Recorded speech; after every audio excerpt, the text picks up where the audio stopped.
perfect. There's something about fear. I feel like I have to be perfect. There's something about fear that pushes me.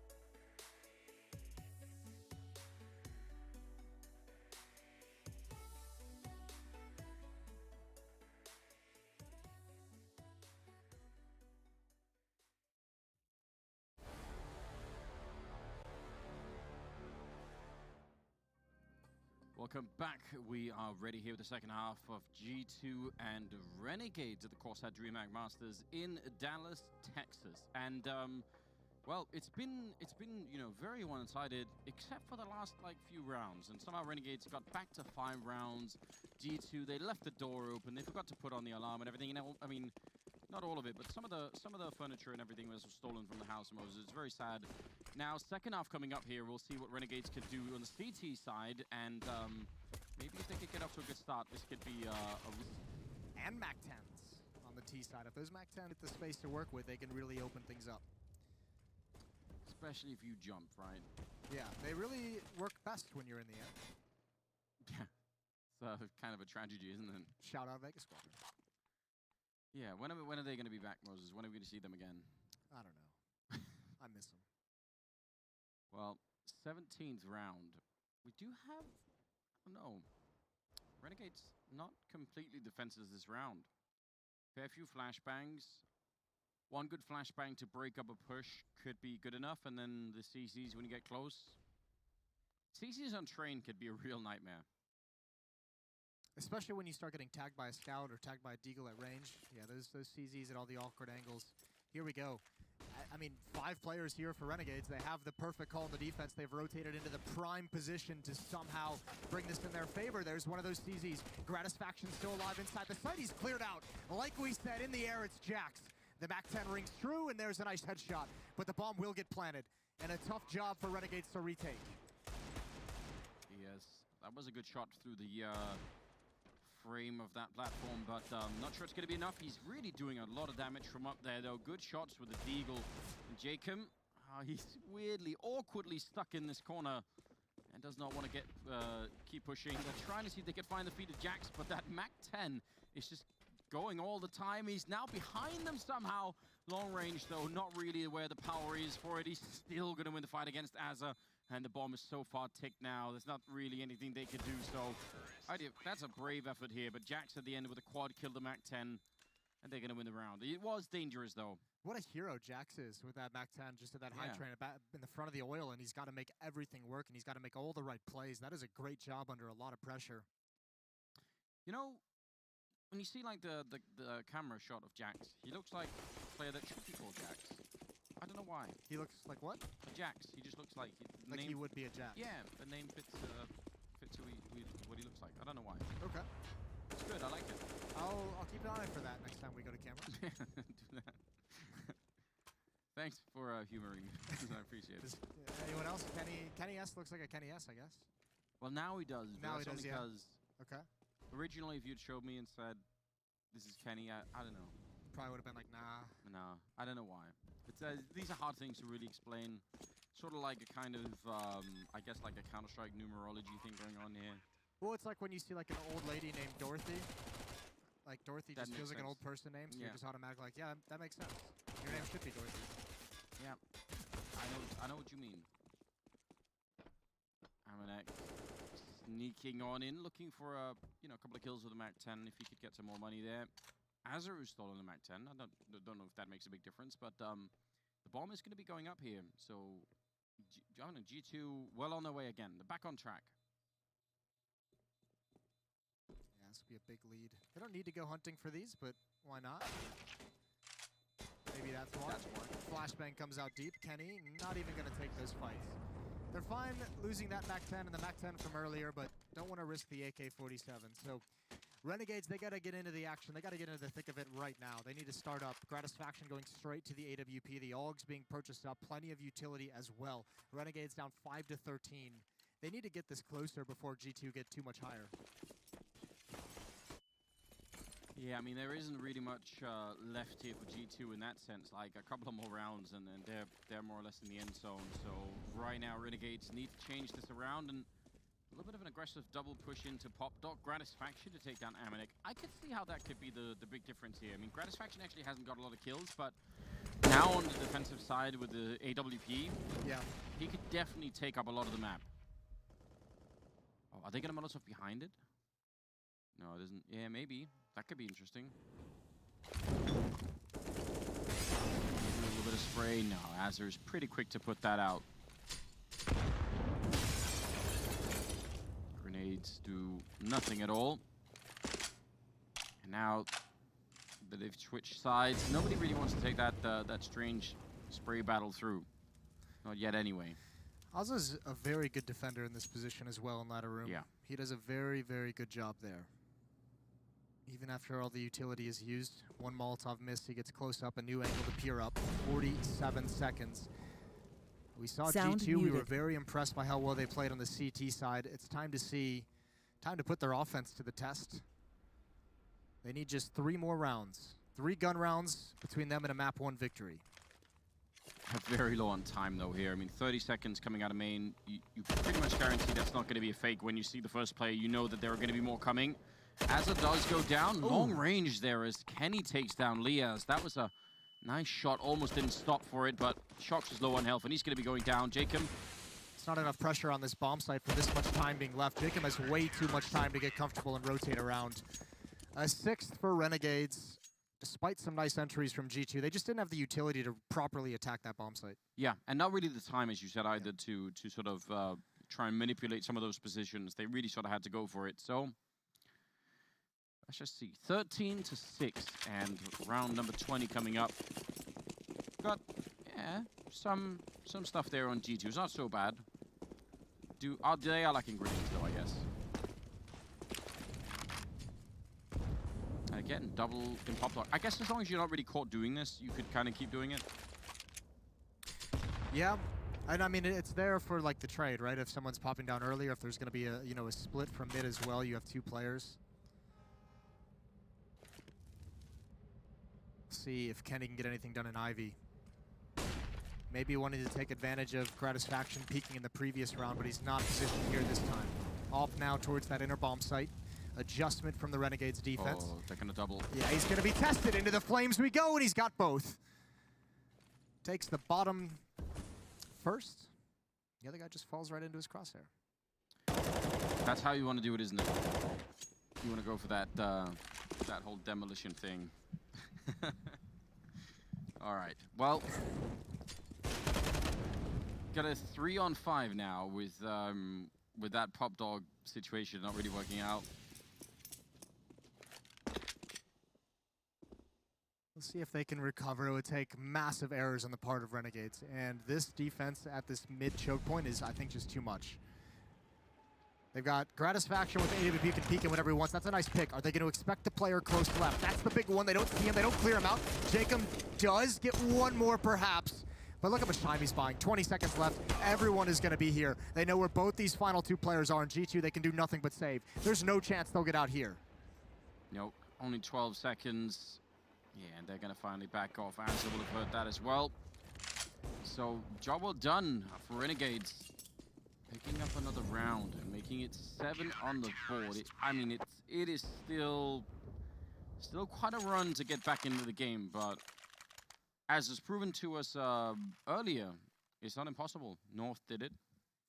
Yeah, that was what, 14-8, I think? 14-8, yeah. So, surely not both the French teams in one day, Moses. That would be too much. That would be all too French Counter-Strike. That'd be too much French CS for one day. Too much. Yeah, apparently. To lose a 14-8 and a 13-5 lead all in the same day. Yeah, we don't like to see that. I want to see. I know. I want to see French Counter-Strike get back into it. Do you? Yeah, I do. I feel like Okay. it's like, you know, when they were winning, especially because they were beating like, you know, the Danes a lot. It was kind of a little bit frustrating. But now that it's not here anymore, I kind of miss it. I do. You never know what you're missing until, or you have until it's gone. Yeah. Some of those Inferno rushes, some of the madness where you just like, you know, it was fun. Like some more of the things like that, running through fire. Running, yeah, exactly. That's what you're missing. Get the Tech 9s, get it all out. Yeah, you make a good argument. Well, this is all designed to set up an interplay, and they looks like actually G2 might have exactly what they want. It's only JKS here. Yeah, so they could definitely get a bomb plant. I think they missed the timing. Yeah, Gratisfaction on the rotate back as well. This is going to get so much harder. Up on the trains, yeah, there was a timing, I guess, but yeah. And they can hear all the information now as well. Well, and the Molotov, just as they put out their grenades. I mean, oddly enough, there's only the second player. The third player hasn't cheated over. There's going to be a very fast flank, but nothing has really changed despite the fact that Renegades have this intel. Good opening kill off angle for JKS. Calls out the top push. Needs to be kills coming out soon for G2. It's not going to happen. Amanek with the AWP can only hope for some closing kills, some low impact frags. 1 versus 4, and he hasn't spotted the player on the train. They now know where he is, and he's boxed in from behind. 13-8 as Renegades climb back. Yeah, they saved the AWP. Did they? Yeah, they even took both of them. So double up on the defending side now. Things really starting to look up quite a bit. Renegades showing us that their defensive side is looking better than the offensive side so far. And the opposite might even be true for G2. Sort of a, you know, tragic circumstance for G2, I suppose. I wonder what the solution is if you're on the T side now, G2. What would be a nice call? I'd like to see a set piece outside. They've tried to do it before, and it's been kind of ruined. They've had a couple rounds where they've been picked off by Gratisfaction. Couple rounds where just the defense is just rotated into the proper position. But I'd like to just see the straight execute, get those smokes up, block out the double ops.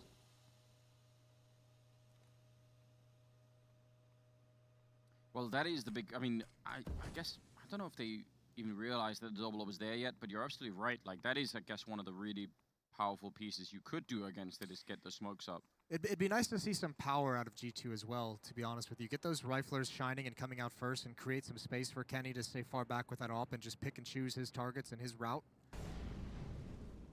You imagine that AWPer, even on the T side for G2, is one of the win conditions. You really want to get him locked in and having a good time.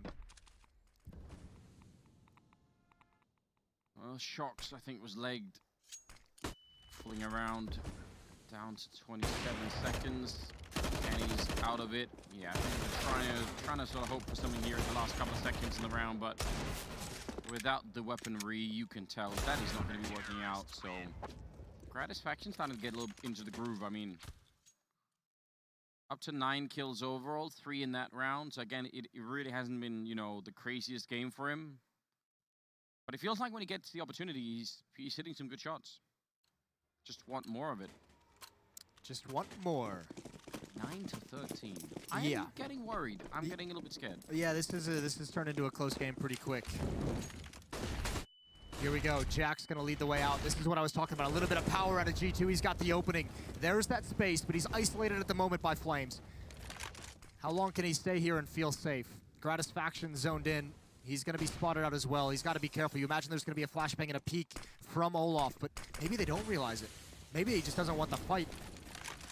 A pause in the action for G2, and Renegades trying to reaggress. That's a big fight to win. They can't trade it off. There's the op. There's the double up from Gratisfaction. Finally gets involved, and he shuts down the hit. That is a huge play, isn't it? And that second kill, especially as he was pushing up, taking down the aggressive pusher there in Jax, who did go again for that like A main aggression timing. He gets one more kill, now up to 12.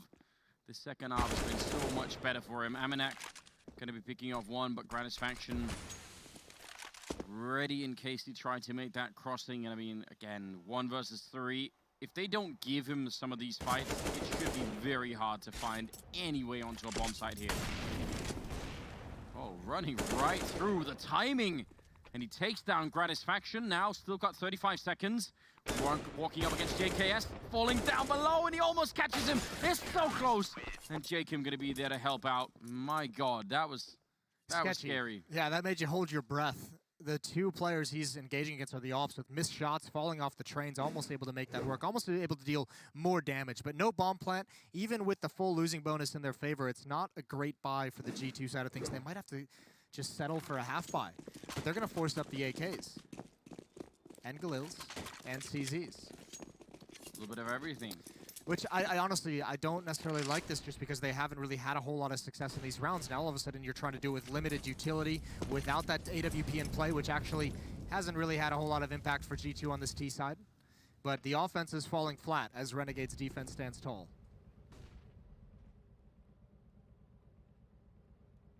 It's hard to convince yourself that, just looking at the weapons, that this is going to be the thing that's gonna really have a big impact. What's scary is that previous round, that was so good. Jax comes out, gets that first kill towards ladder room. That's the player trying to play inside of it. So all of a sudden, you have the ladder room avenue is completely open to your access for G2, and things got slowed down by the utility, and that allowed Renegades to kind of survive the initial onslaught and to get into better positions. Now, again, this is going to be tough. Oz is not paying attention to ladder room. He's got to do it at some point. But Lucky is playing a dangerous game, trying to call when he's going to be looking away, and he should know now that might be a possibility. He's just waiting inside of the smoke, and when it clears, he's gonna just barely. He's on 1 health. Again, living up to the name ever so slightly. 40 seconds on the clock, and the bomb back at main. Jacob gonna be taking down Amanek, and just like that, might have swung in the favor of Renegades here. There is a Molotov on Lucky, so I don't know if we can get into a position where we can do something, but they need to win this first fight. And Jacob almost taking down Jax. And there's the follow-up. Lucky is down. Now it's the bomb on Jax here with 20 seconds. Then he has to go for the fight. He's going to tap away wonderfully there against JKS, but it is not enough. Renegades, more rounds in their favor now. I mean, it's 11-13. This is out of control. Yeah, they've caught up in a big, big way, and this must be a half buy for G2. I don't think they can keep forcing it and expect to win this game. So Shox is going to take a timeout, talk things over with G2, probably discuss their plan, where anyone has seen any weakness in this defense they can exploit, and that'll be what they gear themselves towards. But the question becomes, what is it? Because they haven't won a gun round yet. They haven't found the solution in any way. That one was pretty successful. They've had a round of Jax getting out mid quick. That one turned into a scrappy battle. But where do you go if you're G2? I don't know. They all looked so confused. Like, coach was doing some very aggressive hand signaling, and Shox looked like he was completely... So it almost looked like he was getting yelled at. Lectured. It's those eyes, those puppy dog eyes, yeah. You always feel like he's getting yelled at. Yeah. Here we go. Half buy. Ooh, and that fire. The one thing that you should have known was coming, and you had no contingency for a Molotov on the ramp. They were so pumped for it, weren't they? They really were. And they have 2 flashbangs. That's it. Oh, but there is a bit of a maybe. If he was double scoped when they made their way in, that could have been like the one thing that could have made a difference, I guess. Yeah, this isn't going to work at this inner bomb site. G2 knows it. They're really kind of second-guessing where they want to go. A couple fake footsteps to give the illusion to Renegades like they're still here, but everyone's going to drop down ladder as they have control. They're going to try and make a run for the bomb site. Gratisfaction almost caught. Ozza definitely is. And now Grad is actually stuck. He actually can't move from this position. He's got to rely on his teammates, and there was only so long you're going to live in that position. Close up to the choke point. Amanek stops him, and it's a scrappy battle. JKS left in a 1-on-2. Oh, he actually is connecting under the train. JKS steps back for the grenade, and now he's going to be pushing out, looking for it, and he does not win it. Shox will take him down. Double kill for him, and G2 finally taking a step in the right direction. And it was off of some of the most ridiculous timing I've seen in a while. Like, I don't know, sending the whole team down Pop Dog does not seem like a exactly genius idea, but they push out and they catch 2 people. They catch Gratisfaction and Asa both sort of walking back and forth. Yeah, I think the timing of the hit was the big thing, is those players got stuck on bomb train. We can come back to that round in just a second. Lucky going to be the aggressor. He's already out up top, peering into the site. He almost had the head. He couldn't land the shot. And now, look at this. Renegades, not a strong buy, but caught with a nade is Lucky. And Jacob gives Renegades an opening kill. Yeah, it says a lot, doesn't it, that they won so many rounds. Oh my god, that's a long-range spray through the smoke. Lias is not going to be happy. Azza goes down as well after getting the one kill there on Jackson. This Jacob again taking down Amanek. That FAMAS really getting a lot done in this round. Yeah, they had to save immediately after losing a single round. Now it's all on Kenny, and yeah, he's going to get taken down. JKS over by Pop Dog. I think the one thing about that round, that one with the MAC-10s that the G2 won rushing outside of Pop Dog, the reason why it worked is because they actually drew they drew the third player over towards B, right? And there was a fourth player there as well. So when they came back, once they got towards the train, the timing of having Gratisfaction stuck and I think Jacob taken out on the rotation was that they had so many players close to the choke point for when the follow-up players came over. So they're actually in perfect position at that point. It was all about the timing of when they made the hit happen. But then you go to the next round and it looks sloppy. And it's all rushes at the moment for G2. Everything's been fast-paced, and this time they're going to pay for it. JKS tracking very nicely. 3 quick kills. Bomb going to try and get over. That is maybe the slowest crossing ever, but Kenny's going to get it down. Yeah, it was so slow that JKS couldn't really... He thought it would be fast. He was aiming for the fast cross. Yeah. Oh, well. There was no chance, but with the Molotov, there was also no chance. It's 14 to 13 now. And you're right, it's rushes, and it's like 4 spies, and it's all a little bit too much. Like, I feel like they've lost sight. We were praising them a lot in the first half, G2, about their great mid-round calling and their sort of overall, you know, understanding of the game. And it feels like that's all been washed away in the second half. I mean, their T-sides have always been a bit of a struggle, even, you know, in some of their recent past. It's been a while since we've been impressed by a French T-side, right? Like something characteristic of their style. Here still, again, as you said, it just fallen flat one more time. So obviously looked really, really cool on the CT side outside of dropping. I mean, they really took their foot off the throat of Renegades. They had them down and out. They had them in position to have a 13-2 half and let them get up towards 5 instead.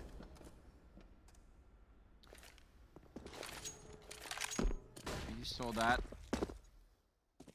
I just don't know. It's not necessarily been like the T side overall. I just feel like I don't know what G2 has done early on in rounds to find an opening pick. Like, they haven't really seemingly had a plan. The most success we've seen them have is a couple players jumping out of Team Mid and getting on that first train. Yeah. First Jax and then Lucky. Yeah, but I agree. Outside of that, I haven't seen a whole lot of openings that have made me think, you know, they're going to open up this round and let Kenny go for a pick. They're going to throw this utility to try and draw someone into a crosshair. They're going to do a pop flash and peek to try and drop Azza, who's been getting to ladder room. You know, there's a couple things that you can do to kind of neutralize some of these strong defensive positions that G2 hasn't really been interested in. Well, this is interesting. They've made their way out Ivy. They've managed to flank left and go all the way into CT spawn. I don't know if Renegades knows. No, there's no one nearby here to make that run, although Lucky will go down. But if they just wait a little bit, 30 seconds now, this flank is going to be coming in, and that could be it. Shox ready and waiting. Somehow, is he going to actually make his way out? There's Jacob going down, but the AWP has now made his way back through here, and if he takes a couple of more steps back, then Amanek is going to get him, and there's no way that he could have known. Yeah, JK is going to be very upset. That was a double push, and he just had no idea. So 4 versus 3. Bomb's going to be going down, and they are going to pack it up. That's... Surely the call came out that they could get there. It was smoked off and everything. Renegades should have known of the possibility. I'm surprised by that miscommunication. Yeah, that's why you wish you could be on their TeamSpeak or something, right? That play does not work very often, and especially to do it with nobody realizing it's possible is something extra special. And that's a really rough round to have miscommunication, because that's going to get G2 and a T-side that they're basically limping to the finish line. To have secured overtime has got to feel like such a weight off their shoulders. Yeah. Renegades, I mean, looking at how the second half has been, you would think they could probably make it to that overtime if they could just keep the focus a little bit longer. Yeah. I mean, think of the 2 gun rounds, or the 2 rounds after the pistol that are being won by G2. After those first ensuing rounds, One of them was that like forced by 1 AK and MAC-10s and pistols rush out of ladder room. The other is that. Not exactly high percentage rounds, but at least here, G2 has pulled it out. Doesn't it make you happy that Kasad's back behind them? The Renegades guys. Yeah, Kasad's great. We had him on the couch at Summit as well, and I mean, we get to talk to him behind the scenes. Kasad is a phenomenal Counter-Strike mind. Probably doesn't get the credit as a coach he deserves quite yet, but I get a feeling that we'll be singing his praises for a long time. Well, he was gone from the Renegades for like a little brief period, right? So I'm excited anyway that he's back. I think that's good news. Jax is out of it. He has been, I think, the best player for G2 so far. Certainly on the scoreboard. Not by much. 23 kills, 22 on Shox, and 20 on Almanac. All right. Gratisfaction had what? I think 4 kills in the first half. He's up to 15. Been much, much better with the AWP defensively. Azza somehow dodging all the danger. They don't want to mess with him this time.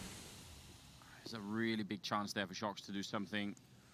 He's still out here, but you know, the longer he stays, the more dangerous it's going to get. It's a fake. Backing out. If he had gotten 1 kill, it would have been great. G2 wants to end towards the inner bomb site, and actually no rifle actually in the site. It's just JKS with the AWP. So G2 might get a free plant out of this. This might be an opportunity in a 4 versus 5 to just close out this game. Overall, nice shot from JKS. Aware of the gap in his vision, and he peeks up for 1. Still alive, though, for G2 to steal this round and this map. 3 versus 5 for the afterplant. No grenades whatsoever on G2. How do you win a round like this one? I mean, it's almost impossible. Amanek going to be going down, and now I would say it probably is impossible. Kenny going to be picking off JKS. The bomb is not really that far ticked yet. They need a lot more time here. The smoke is off the block Shox, and yeah, they're going to get both the kills there. Nicely done for Renegades. 14-15. Taking a little step closer. Yeah, the flank was coming in so slow. G2 had no chance to win that once the player inside the site goes down.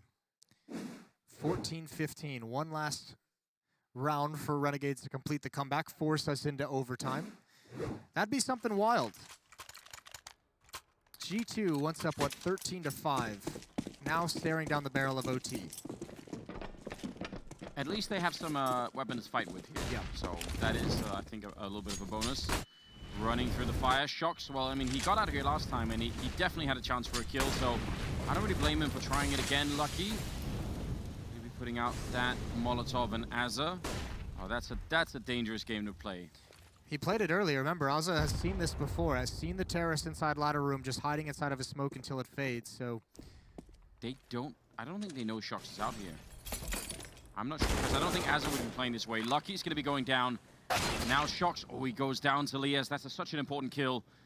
Otherwise, they would have been wrapped around, and I think Jacob would have been, well, by the E-box here, would have been a very bad position. 3 people coming out of Pop Dog. If they go for it, they need help of some kind. Have the utility. They have 4 flashbangs. They have smoke. They seem like they have everything they could want. They have the control of ladder room. They just haven't pulled the trigger yet on this hit. Small fake being thrown towards the inner bomb site. Draws JKS deeper in, but it doesn't draw away Gratisfaction with that AWP. Trying to boost over.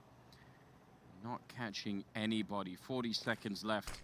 There is another smoke going up, so it's being put on pause for a little bit. They've had to reschedule the rush a little bit.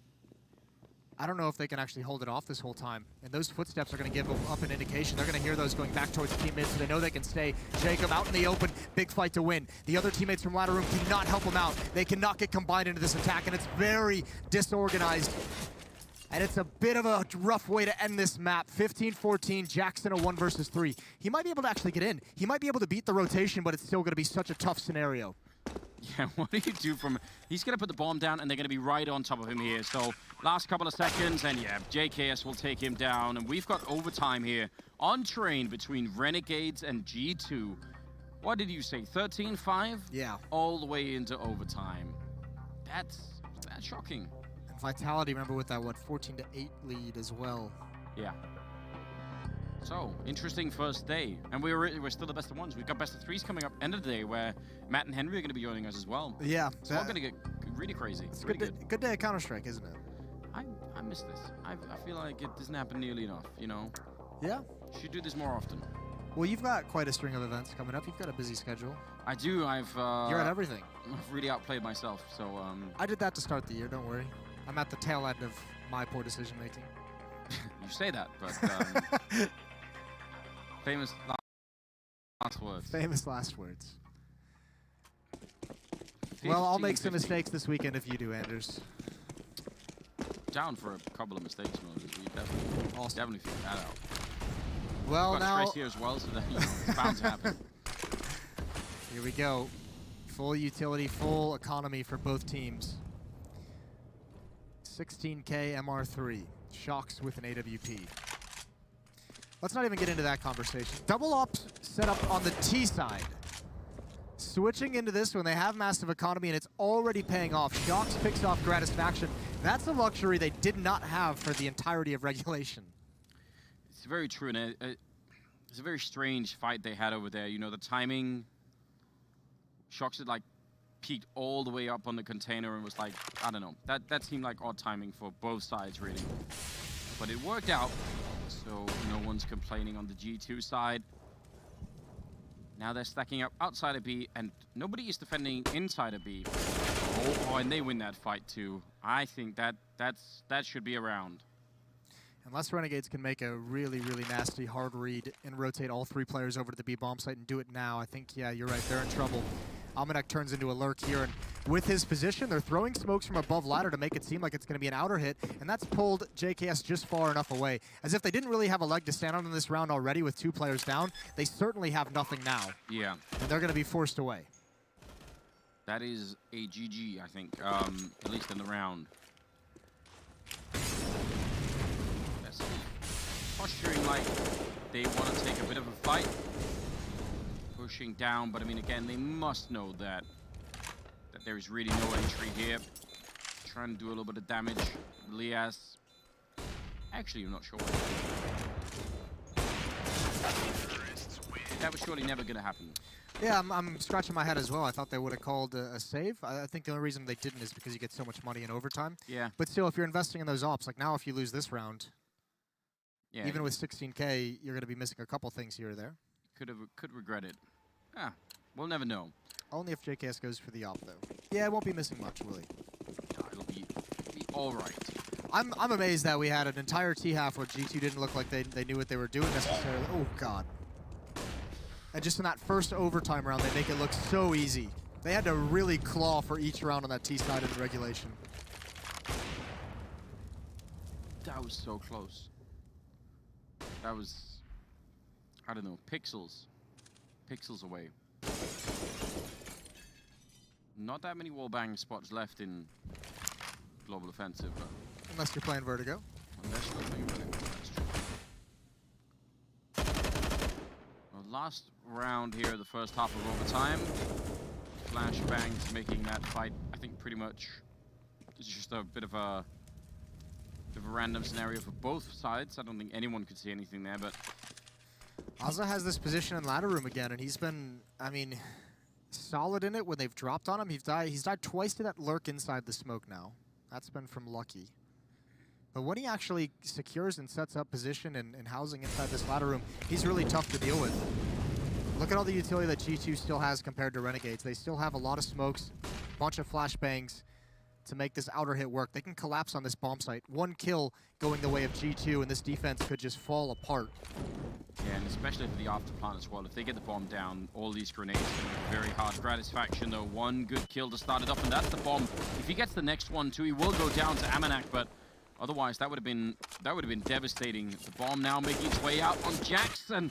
He's going to win that fight. Azza can't really cover 2 angles at once, and now 12 seconds left. Jacob going to drop one, so that's a one-on-one with 10 seconds left, and they know where each other are. Flashbang goes up really high, 5 seconds, and Jacob, he can play for time right now. He's going to catch him mid-air. That is well done. Double for Jacob, and they pick up the round. That's great. Really good poise by Jacob, knowing that with the time left, he was going to have to get hunted down and waiting for that jump up onto the train to do it. Trades all around the board. You could see, I mean, part of the reason that even comes into a one-on-one, Lucky is so scared to come down that ladder. He knows Azza is going to be in there, and he's waiting. He's trying to bait his teammates effectively. He just... one falls to Azza, and then it's just so tough to recover. 16-16, the magic number in overtime is 19. Shock's gonna push down this, but they've seen it a number of times, and they've got Liaz on it. Oh, he gets caught shooting, but he adjusts well. Molotov comes down in time. They've got to fight in the fire. Not too much damage, but now G2 is onto the bomb site. Jacob to put the bomb on the floor and action all over the place. A 2-on-2 as this settles down, but Amanek has the advanced position. That's a very, very explosive round. But yeah, the fact that he's managed to get his way into CT spawn, it's hard to... This is one of those timing things. Like, they could turn around and look for him, and that would be it, but they won't, and he's going to get that kill on JKS easily in Gratisfaction. Oh, he doesn't even realize. Kenny will take him down. 17-16, G2 win 2 out of 3 rounds on the T side. It's when you hear that scope when you're in midair, and you're like, well, I'm dead. See you later. It's a nice first half of overtime. G2 getting a couple rounds in a half they struggled with so much. That second half was not good looking, but overtime for G2, once they got that money, looks solid. A lot of it with a double up setup as well, Shocks and Kenny. Yeah, they won. Yeah, 2 out of 3. That's a much better ratio than they did in regulation for sure. So maybe there is still hope. Still hope for the French scene. Still, I don't know if we can judge it all in this game, because that might be too much. It might be a little unfair, unreasonable. Yeah. All right, CT sides for both teams that was great. Jacob at 27 kills, I think. So he's sort of turning up the heat in this game. Yeah, 27 and 19. Jack's gonna get some advanced position in T mid.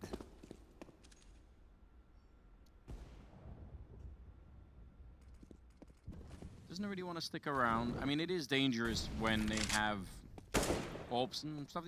That wall is not that thick. I think the big thing is they use a lot of utility to stop any kind of fast play, and there's only so long you can stay in that position inside, especially if you don't have an aggressive defense behind you. Which at the time he did not. Didn't even have Amanek on this train. Set piece coming out for Renegades, but it looks like G2 might actually be in front of the smokes. That's a big loss to take early on, though. Yeah, Jack's going down. Kenny back here. Amanek alone up on the train. Azza will take him down. Great double opening, and Jacob to follow it up, taking down Kenny. Good enough to kill for Shocks there, but again, there's nowhere to stand, and Lias will close the round with a nice couple of kills with the AK-47. That looked great. That might be one of the few executes so far on this map on the T side that we've seen that actually looked good. Yeah, that was really hard hitting, especially because they were set up way back towards T spawn. They came like a couple seconds after that through T mid. If Jax had stayed in his position, might have actually been super impactful. We didn't get to see how they cleared out T mid very fast in that situation, but Renegades 17-17. They'll be happy about that one. He set that up himself, I think. So yes. If that had worked, that would have been a sneaky way to open up a round. They're pop flashing through this smoke. They want to go clear out Ivy, but I think this has been heard by Liaz, who just falls all the way back. He was stuck in the open, but they didn't want to take that fight. They at least clear it up close, and that might actually dictate a little bit towards Renegades. They might be afraid to come back towards Ivy, so G2 can kind of loosen their gaze over in that direction for the moment. It's hard to know what you do with that information, right? Do you make it a priority to go and check it, and then you lose like 25 seconds doing that? Doesn't look like they had the manpower. We've seen a lot of teams go to clear out Ivy after some kind of a push in that fashion, but I mean here you only have Liaz and you have Azza watching the T mid, so you don't really have the manpower to devote to clearing out halfway across the map that far away. Pop flash peek for Lucky. It doesn't go nearly far enough. I don't think anyone was blind. Yeah, I don't even know how it could have. I feel like that angle was never going to be favorable. This defense is all out of position for G2. 2 players in the A bomb site very, very far back, and the vision of that bomb train slanted is going to deny Kenny S eventually, especially with smoke down. I think G2 has a real tough time defending this, and now playing it for a retake, but I don't even think you can really do that. That kill is going to help out. A 4-on-4, that's what G2 needed. And a follow-up as well, it's even more beautiful. Now things are possible for G2. Yeah, they definitely are. 4 versus 3. Looking to get to round number 18 here. Shocks taking down Azza and JKS and Lias. They've run out of teammates. They just need to do this on their own, and JKS is going to be going down. Lias, nowhere to stand at all. He's going to be dropped as well. 18, so another chance here for G2 to close it out. If they could win it or we could get double overtime. Oh, they did such a good job on that. I did not think they would have that much success. Getting 2 picks before you even attempt the retake, that's so massive. G2 letting it slip away. They had the advantages. They had the right call, what seemed like, or excuse me, Renegades had the right call. And Kenny Esther's able to grab one at range. Amanek adds onto it as well. Softens him up for the post plant. Here we go, Anders. 18-17, a chance for G2 if they win this to take the first map, or take the only map in this game. A small mistake there from G2 to start it out. 2 smoke towards ladder rooms right off the bat. Yeah. I was noticing that too. Oh, and look at this. They're pushing down Ivy again, and this time no one's there to spot them. That is a lot of information. They take the deep peek all the way into T-spawn. They know nobody's there. And look at that, they're starting to rotate people on over. If they don't make the speed push happen very, very quickly, it's going to go horribly wrong. There are going to be more people much closer. Lucky turned around, waiting for the flashbang. Gonna turn around for it, and he does get the kill. That is really bold. Now, pushing up sidewalk, and Kenny's gonna get that kill early on Jacob. Sitting inside of the fire is Jackson. Actually, it's Kenny to get the kill, but still a great job. And oh my god, JKS, how did he get that? Coming out of the smoke, now it's a 2-on-2 with the bomb down. G2, 2 kills here to try and see if they can finally close out this game. Oh, they have Gratisfaction in such a tough spot. He's being attacked from so many different angles. He falls. JKS has to fight out in the open. It's an awkward fight. Flashbang to help. Here comes the peek. Amanek holding him back. They're sticking the defuse. JKS gets one. Kenny's staying on it. He's calling the bluff, and he's got it. JKS realized what was happening just too late, and G2 gonna take a scrappy victory on Train. Yeah, very scrappy. I mean, that could have gone wrong a couple of different ways. And the fact that it ends with that kind of a defuse, I mean, what a strange way to end it. What a strange game overall, I feel like. Hard to know if we had a lot of questions going into this. Yeah. I guess good to see Renegades not crumbling under the pressure. I enjoyed that. Nice to see G2 playing so well in the first half, but then I feel like we had maybe even more questions coming out of it. Yeah, still massive amounts of questions for that T side, but it was good to see once they got to overtime, it seemed like they figured it out. Like yeah. they had some kind of an idea. They did a little bit better on the opening kills. I figured this would be a rough game for Renegades just because of the return of Gratisfaction, who had a slow first half, but he looked great on the CT side when he was a bit more comfortable. And yeah, the fact that they're able to come back in that is really nice. Yeah. Good job overall. I look forward to seeing what the analyst desk is gonna, bring us with this one, because this was a long game, overtime and everything. What do you think, boys? Got something special planned? Any skits? No, a couple skits later on. We'll get to those. Don't worry, Jason. We'll take care of you, Momo. Look, the point being here is this started off very heavy-handed in one direction, and then we go all the way the opposite way. Talking about this matchup. Seems to be the trend for Counter-Strike right now, that every single game that we have is somehow getting close. I feel G2 were looking good on that CT side. I think they were playing very assertive, they were playing aggressive.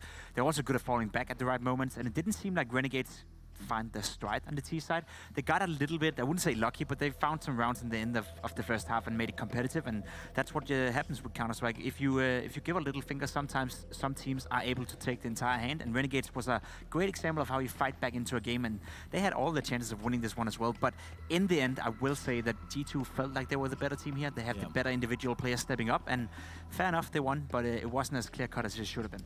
Yeah, and we're going to talk a little bit more about the Renegades and some of their shortfalls there, but in the meantime, we do have Frankie down on the sidelines with an interview. Let's see what she's got. I've got Shox with me. It was his birthday yesterday. Very good day, wasn't it for you? Yeah, definitely. And today is also a fabulous day. You had such a strong start in your CT half, but then what happened? I think we just lost a bit of focus and concentration at the end of the half, which led us to 10-1 to 10-5, and then it was kind of hard, I would say, on the T side. Was it a momentum issue on your T side that let Renegades back into the game?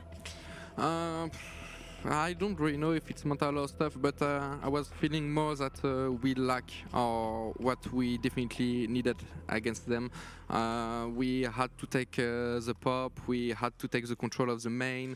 I could see like there was a lot of things to do over this area, but this is something we are not used to do, and it was really really hard when you cannot know where you have to play, but you don't really have, I would say, the technical stuff to do it properly.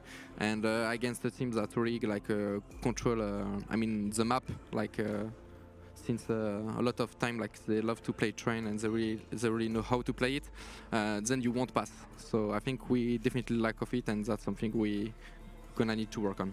And focus is a common theme with you guys as well. How are you going to keep your focus going into your next best of 3? Nothing special. We're gonna practice like in 1 or 2 hours, I think. So yeah, just keeping practice. As I said to you, we saw something to improve and train, so we're gonna try to do it and just then be ready for the next best of 3. Well, thank you so much for talking to me, Shots. Congratulations on winning your first match here in Dallas, and let's head back to the desk.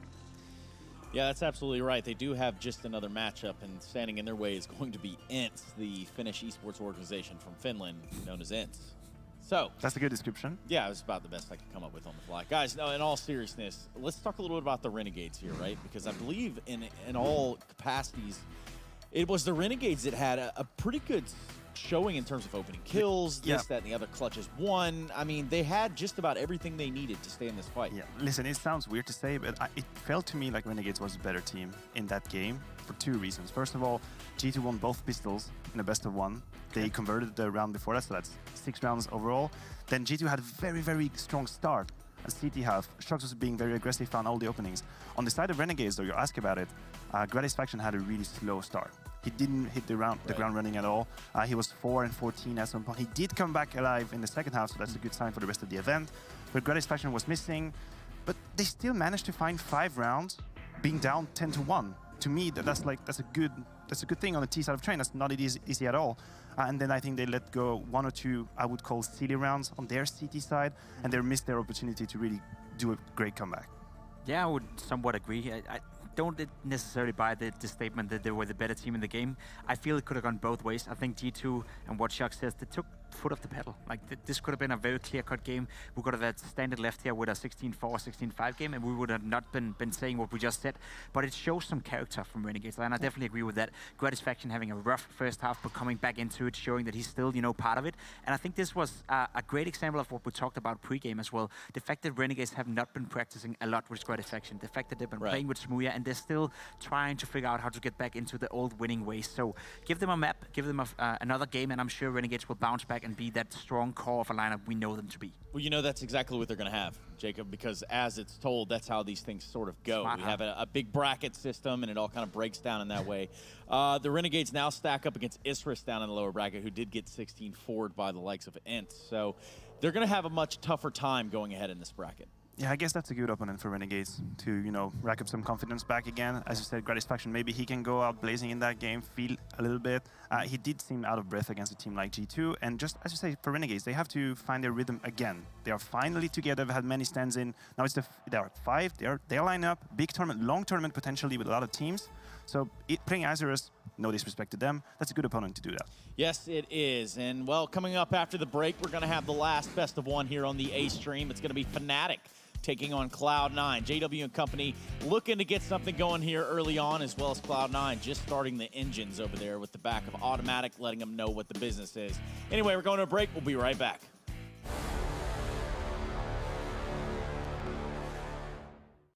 Place your bets at gg.bet. Most popular esports titles. Deposit with convenient payment options. Cool mini games. And 24/7 support for players. Sign up now for the best esports bets at gg.bet.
right. Want to know where I got it?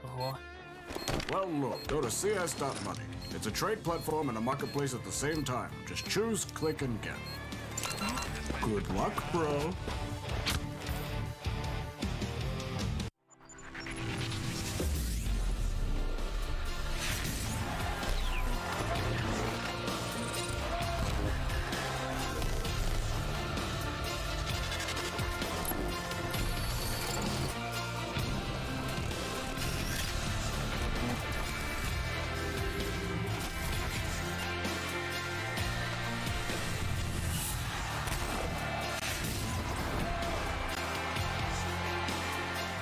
Oh, sir, that was my grandma's.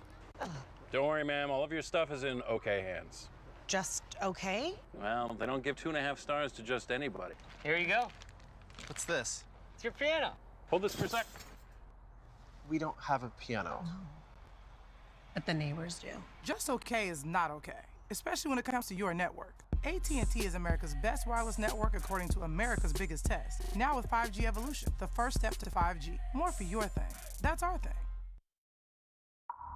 Whatever happened up there made you stronger.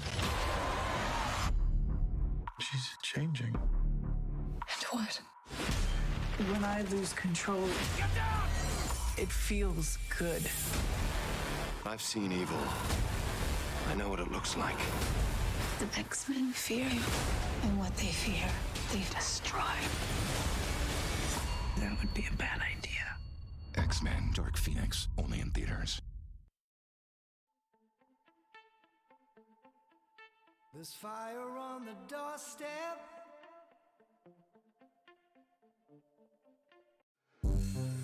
It always came down to two people. The divine pairing. One will live, and one will die.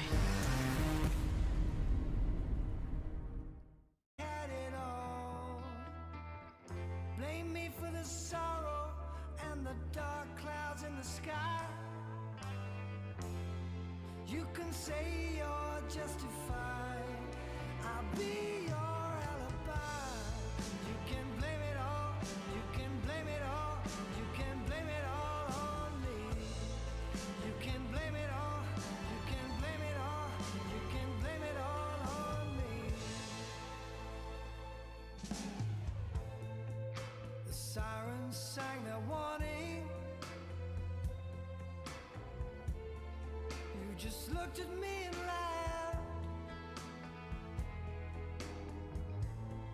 Now I stand here in the ruins, all alone with just these faded photographs. Frame me for the murder of the love you sent to die. Now pretend I never tried. I'll be your alibi. You can blame it all. You can blame it all. You can blame it all on me. You can blame it all. You can blame it all. You can blame it all on me. I gave everything I had just to keep this love alive.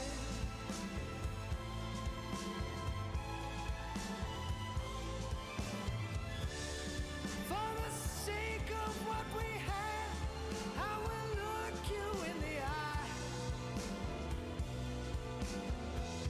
and tell this lie. You can blame it all. You can blame it all. You can blame it all on me. You can blame it all. You can blame it all. You can blame it all on me. You can blame it all. You can blame it all. You can blame it all on me. You can blame it all. Go and blame it all. You can blame it all on me.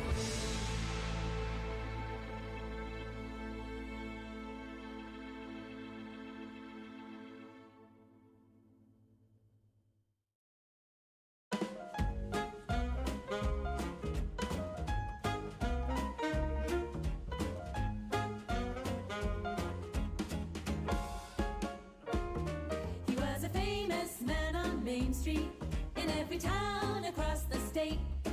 And when the drummer played that downbeat, well, they would dance the night away. They would jitter, swing, and Lindy, and they would yell and scream for more. So when they tried to close the dance hall, the crowd would start to roar. Every song that he would play was better than the last. When the solo came his way, his horn would really blast like shoot, shoot, shoot, shoot the boogie. Scoop, scoop, scoop, scoop the boogie. Shoot, shoot, shoot, shoot the boogie. Shoot-a-doo-wop-da-doo-ay. Shoot, shoot, shoot, shoot the boogie. Scoop, scoop, scoop, scoop the boogie. Shoot, shoot, shoot, shoot the boogie. Shoot-a-doo-wop-da-doo-ay.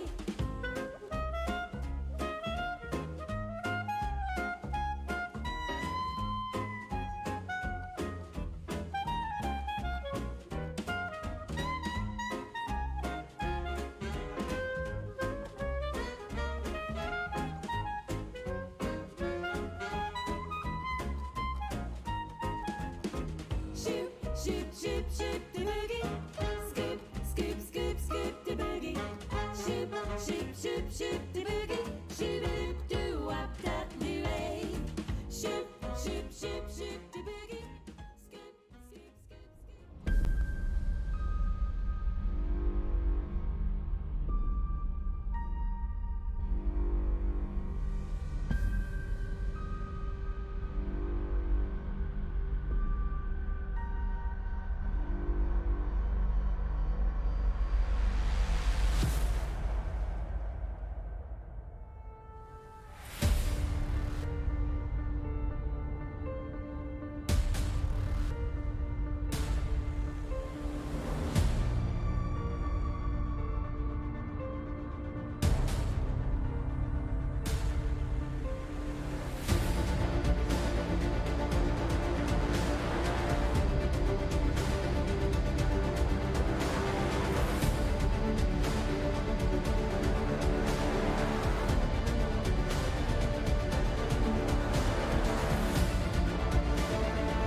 They say there's 139 tornadoes on average a year here in the state of Texas, and this might just be one that you didn't expect. Fnatic taking on Cloud9 here in Dallas for the Corsair DreamHack Masters. This is a good way to round out the best of one groups that we've been watching thus far. These two teams are certainly on a path of their own, and both of them having household names. Both of them showing and displaying great skill within the game, but also experiencing some hiccups. Both of them?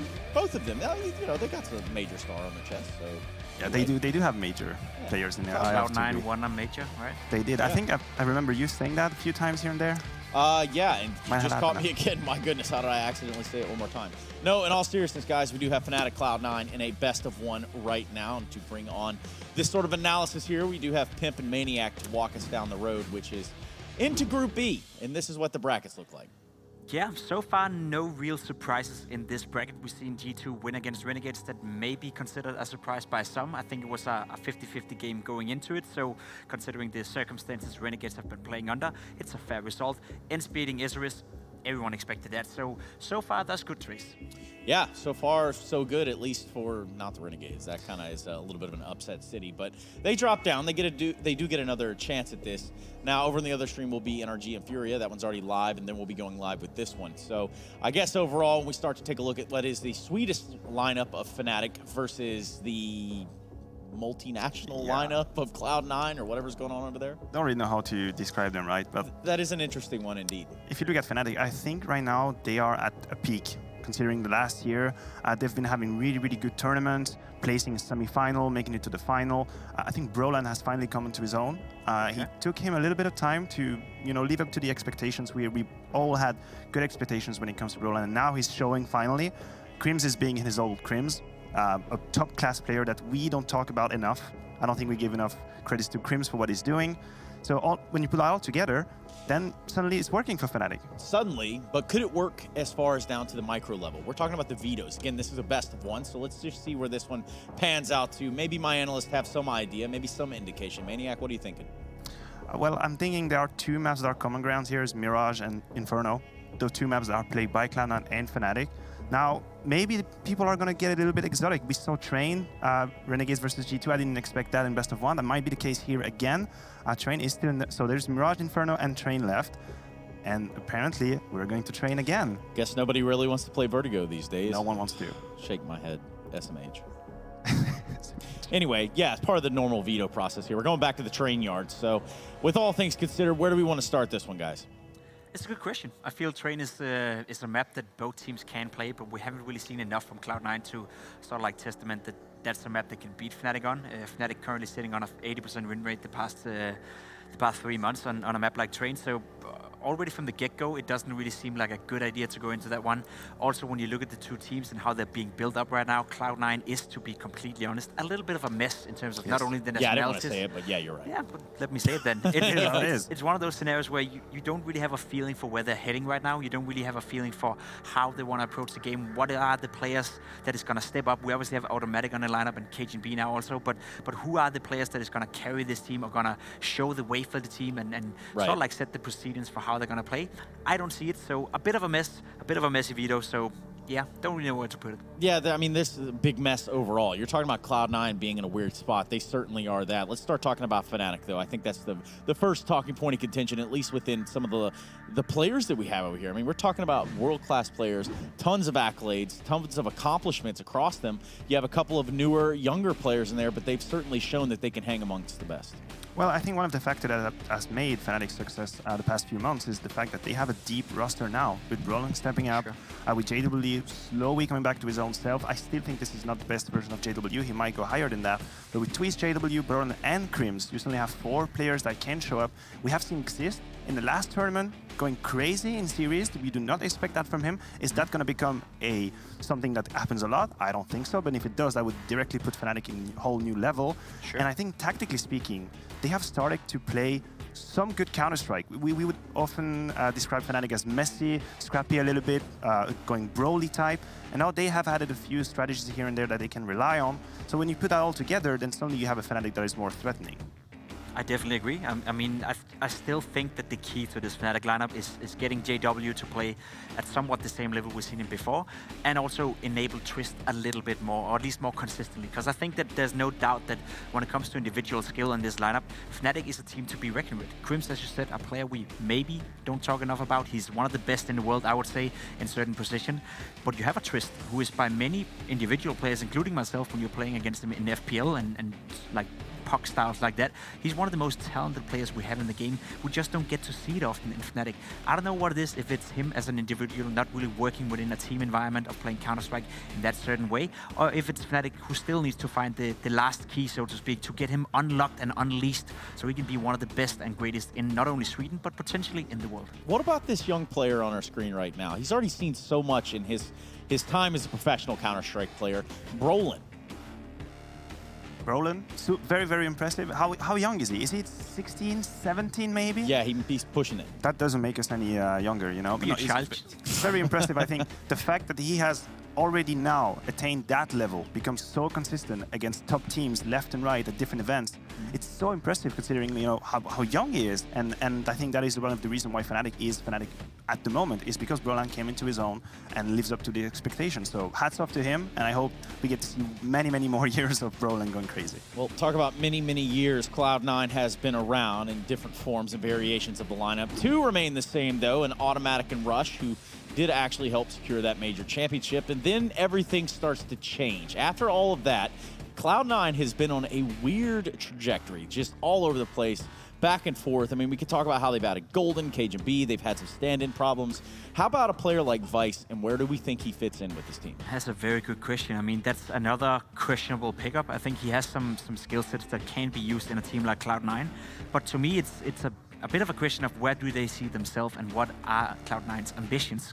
Because if you bring in a guy like Vice, who is by no means a bad player, but he's not a superstar player. He's not going to reignite this team and make Cloud9 another major contender or a team that you would say that is constantly going into playoff.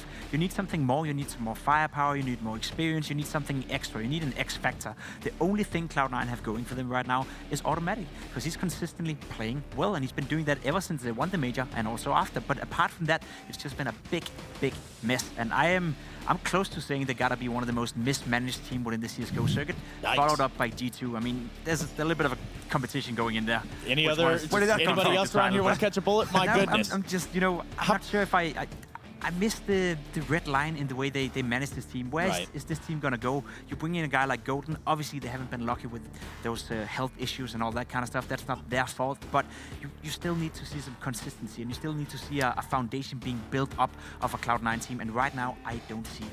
Well, we do have Automatic on the screen now. I'm going to reverse just a little bit to talk about Cajun B and his sort of strengths and weaknesses and what we're seeing from him within this Cloud9 lineup.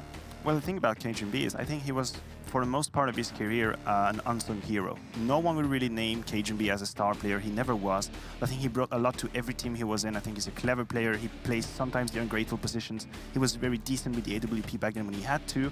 And I think he fits in the lineup in terms of experience that he can bring and hopefully sort of create a frame for the young players to grow up. But I agree with Jacob.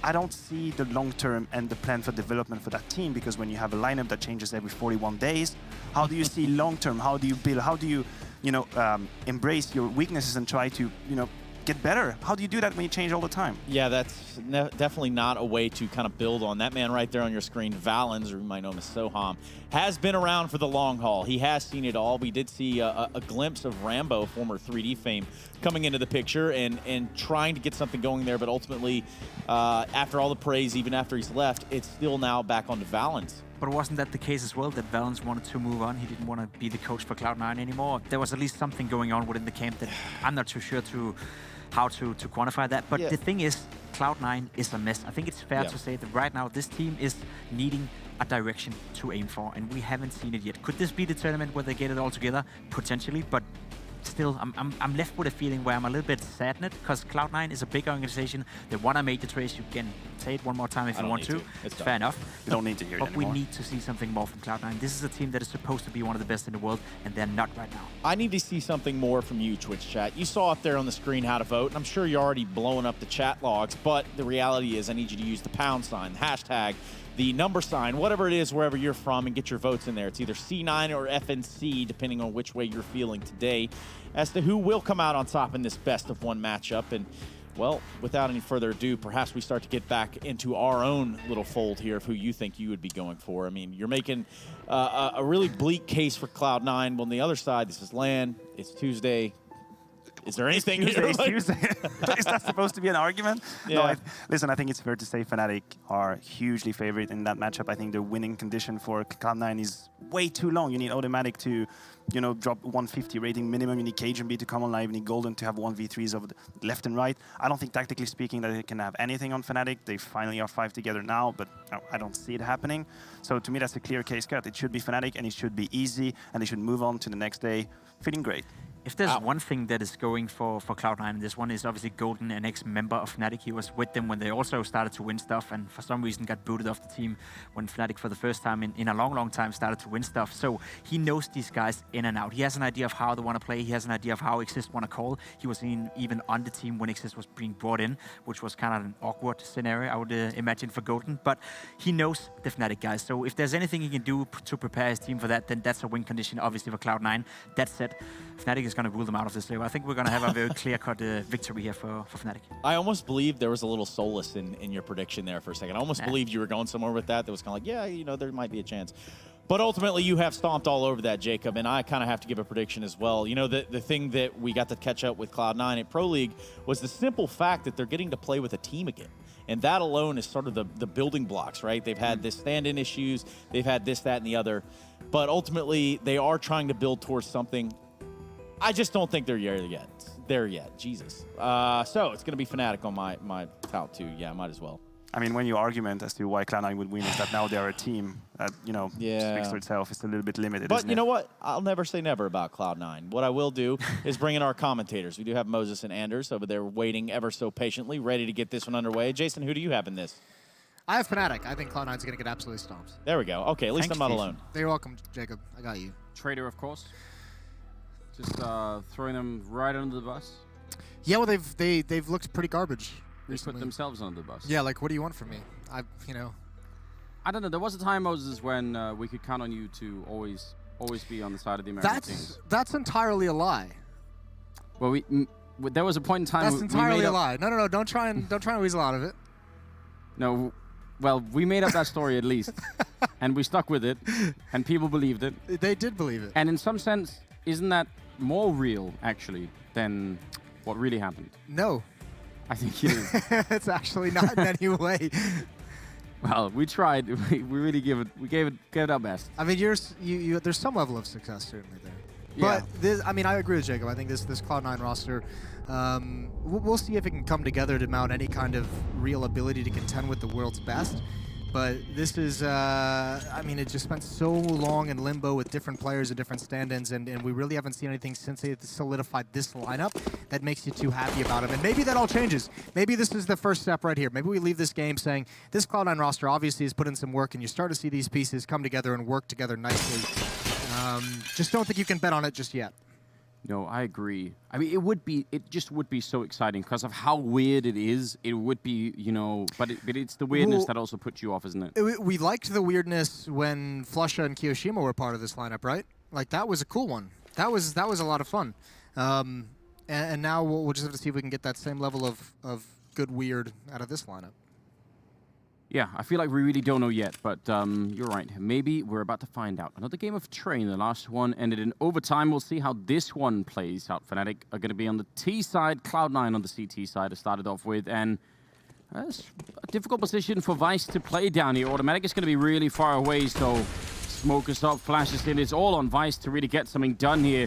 Waiting in the corner. Twist going to be right in front. He does get that kill. Not bad at all. That's going to buy some time, and actually he's still doing some damage. Not a bad job, but Roland going to be picking up that one kill and still controlling the C connector here. He's going to pick up the double, and that's a really well, really well played position there. Rush is going to take him down, but that gives space for the bomb plant. Oh, Automatic knew that kill had a couple of free shots that Exist was giving him. He does have a kit. They do have a smoke as well, but they need this one kill into the bomb site. And now the peek from upper brings Automatic down so low, and he's got to be the one on the bomb. This gets so much more difficult. Crim's watching the angle. More damage onto Automatic, and there's no chance they have as Exist circles from behind to get both final kills. 1-0 for Fnatic. That was really well played. That was very well played, yeah. And that's in spite of the fact, a little bit of shout out to Vice for not just getting the kill, but sort of staying alive after it. Like, if anything was going to happen, I think it had to be off the back of the fact that he was creating a bit of space in there, you know? Yeah. But it didn't. But it didn't. All that being said, it did not work out in any way. Cloud9 have lost the pistol. No investment, no nades, no real upgraded pistols. So Cloud9 going to go for that early third round buy as the rifles and SMGs come out for Fnatic.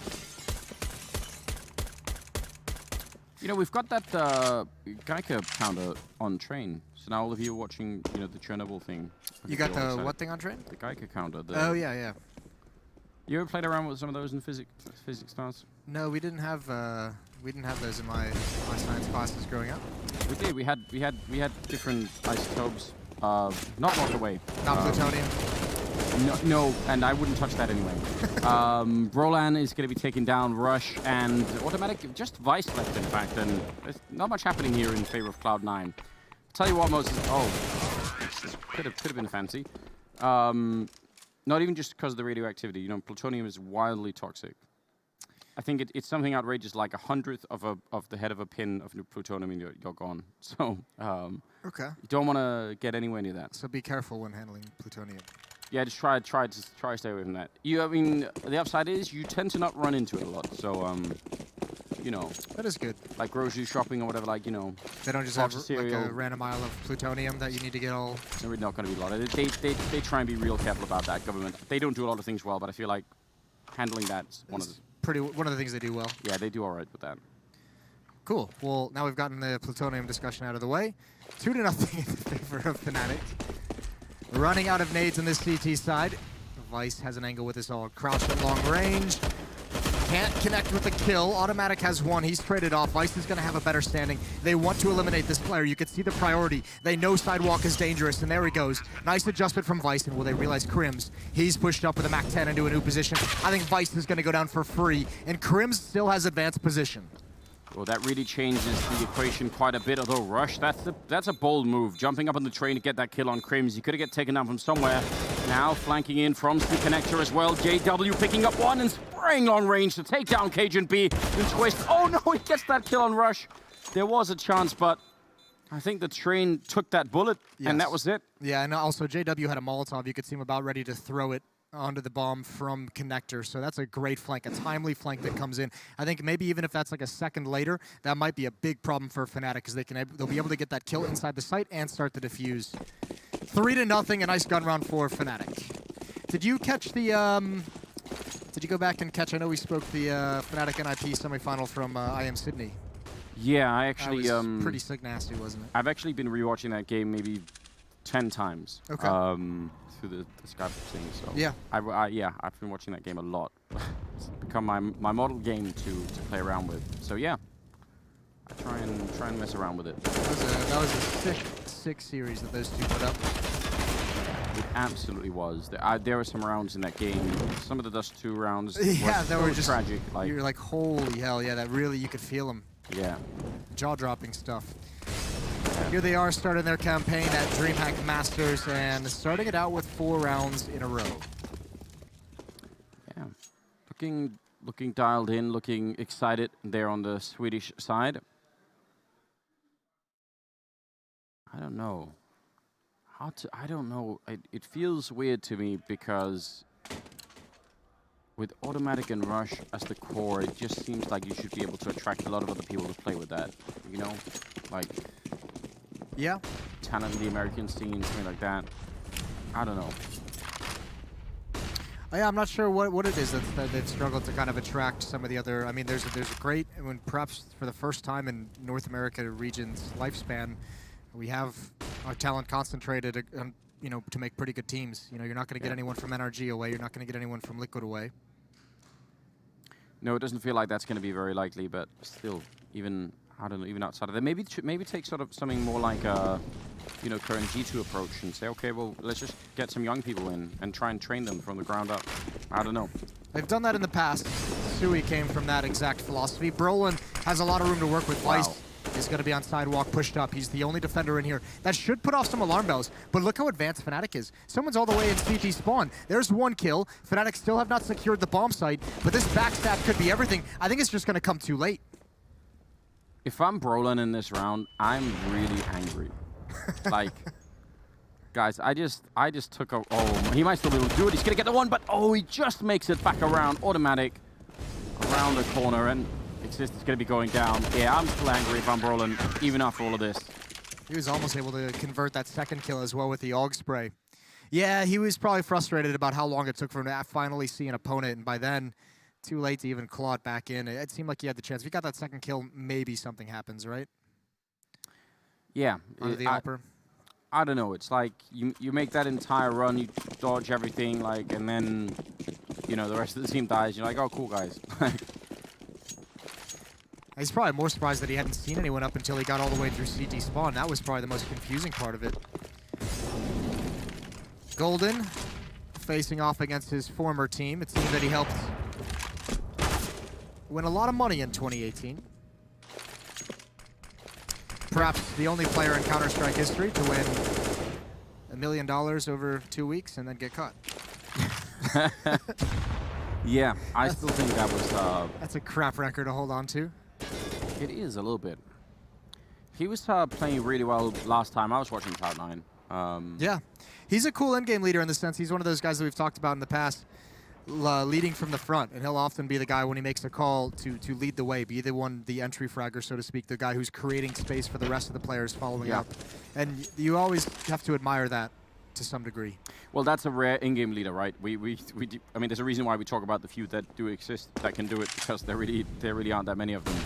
And to some extent, we even sometimes excuse it, even when people aren't like that. We say, well, you know, but he's the in-game leader, so what is he supposed to do, right?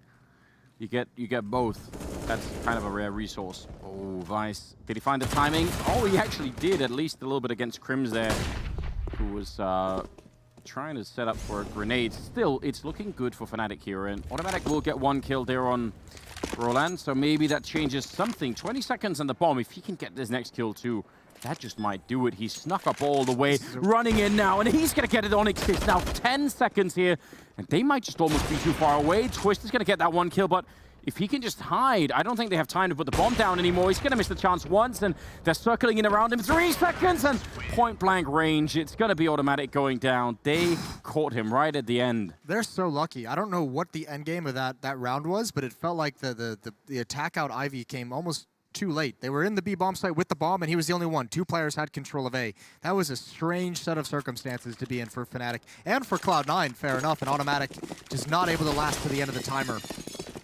4 HE grenades, Moses. You love to see this. They're going to come towards team mid as well. This is a chance. Here they come. Are you going to heave them into the connector? No, they're going to wait until they spot something. That's 1 of the nades down. That's 2. So, I mean, all that excitement built up for nothing because none of the nades actually get used in the choke point. And it's just a death match for Brolin. Yeah, they had the first part of that right. I think that was a good, like, they bought the grenades, but then you have to throw them. And they imagine that, the second part of the grenade paradox. It is complicated, a lot of steps in it. Buy them, pull the pen. What is this, throw them. Monty Python skit? Count to 5. The Holy, I actually rewatched I did too. It's on a bunch of those. It's on Netflix. They have, oh, it is? They have Holy Grail, here in the States at least. Do they have Life of Brian? I didn't That is check. still, for me, the slightly better one. That's Although it's hard to say because they're both great. I haven't seen Life of Brian in quite some time. Life of Brian is... Monty Python, I think, maybe not the better overall movie, but it has like all the great skits, doesn't it? Yeah. Yeah, well, you don't even have to enjoy it. You just have to, you know, enjoy the individual bits, really. Yeah. Obviously, it would have been illegal in 2019 to make all that stuff. But we've got it already, so who cares? Yeah, it's too late. 6-1. 8th round now coming up, and a lot of orcs, no surprise, really. And Automatic with that AWP, which we've already seen he could definitely wield. I just actually love watching Automatic play. I just want to say that. I love watching him play Counter-Strike. Yeah. Makes me happy. He's a phenomenal player, has been for some time. What a revelation he was when Cloud9 picked him up. Similar, oddly enough, similar circumstances to have the same way they picked up Vice. Obviously, different trajectories perhaps, but needing a player and going for an unknown quantity in the North American scene, and it's paid off. Especially considering he's been their best player, most consistent player through all these issues, part of the major winning lineup. Yeah. So they've proven that method works. So they just need to keep doing it. Back to that formula, I feel like. Oh, Cajun, that's a tight position to be in. He does only get the 1 kill, but it still slows everyone down. I mean, they already threw out the smokes, and then they have to stop and take some sort of weird fight. Golden now following up with a great double kill, and I mean, that does cancel everything out. Great triple for Golden. But even if normally I feel like you don't want to trade 1 for 1 if you're on the CT side, but when it's that late in the round and all the smokes are down behind you, that's really annoying. Well, it helps as well when you have teammates who are also aggressive towards that choke point. So Rush is there at an off angle to immediately trade out the trade kill that comes in, right? On your own, sometimes it gets dicey, but Cloud9 had a good setup to support it. Another buy as well for Fnatic, plenty of money, and they still got a little bit left over. Residual cash, and a 6-2 lead. Sounds fancy, doesn't it? Oh, no. What a dick. It's never good, is it? No.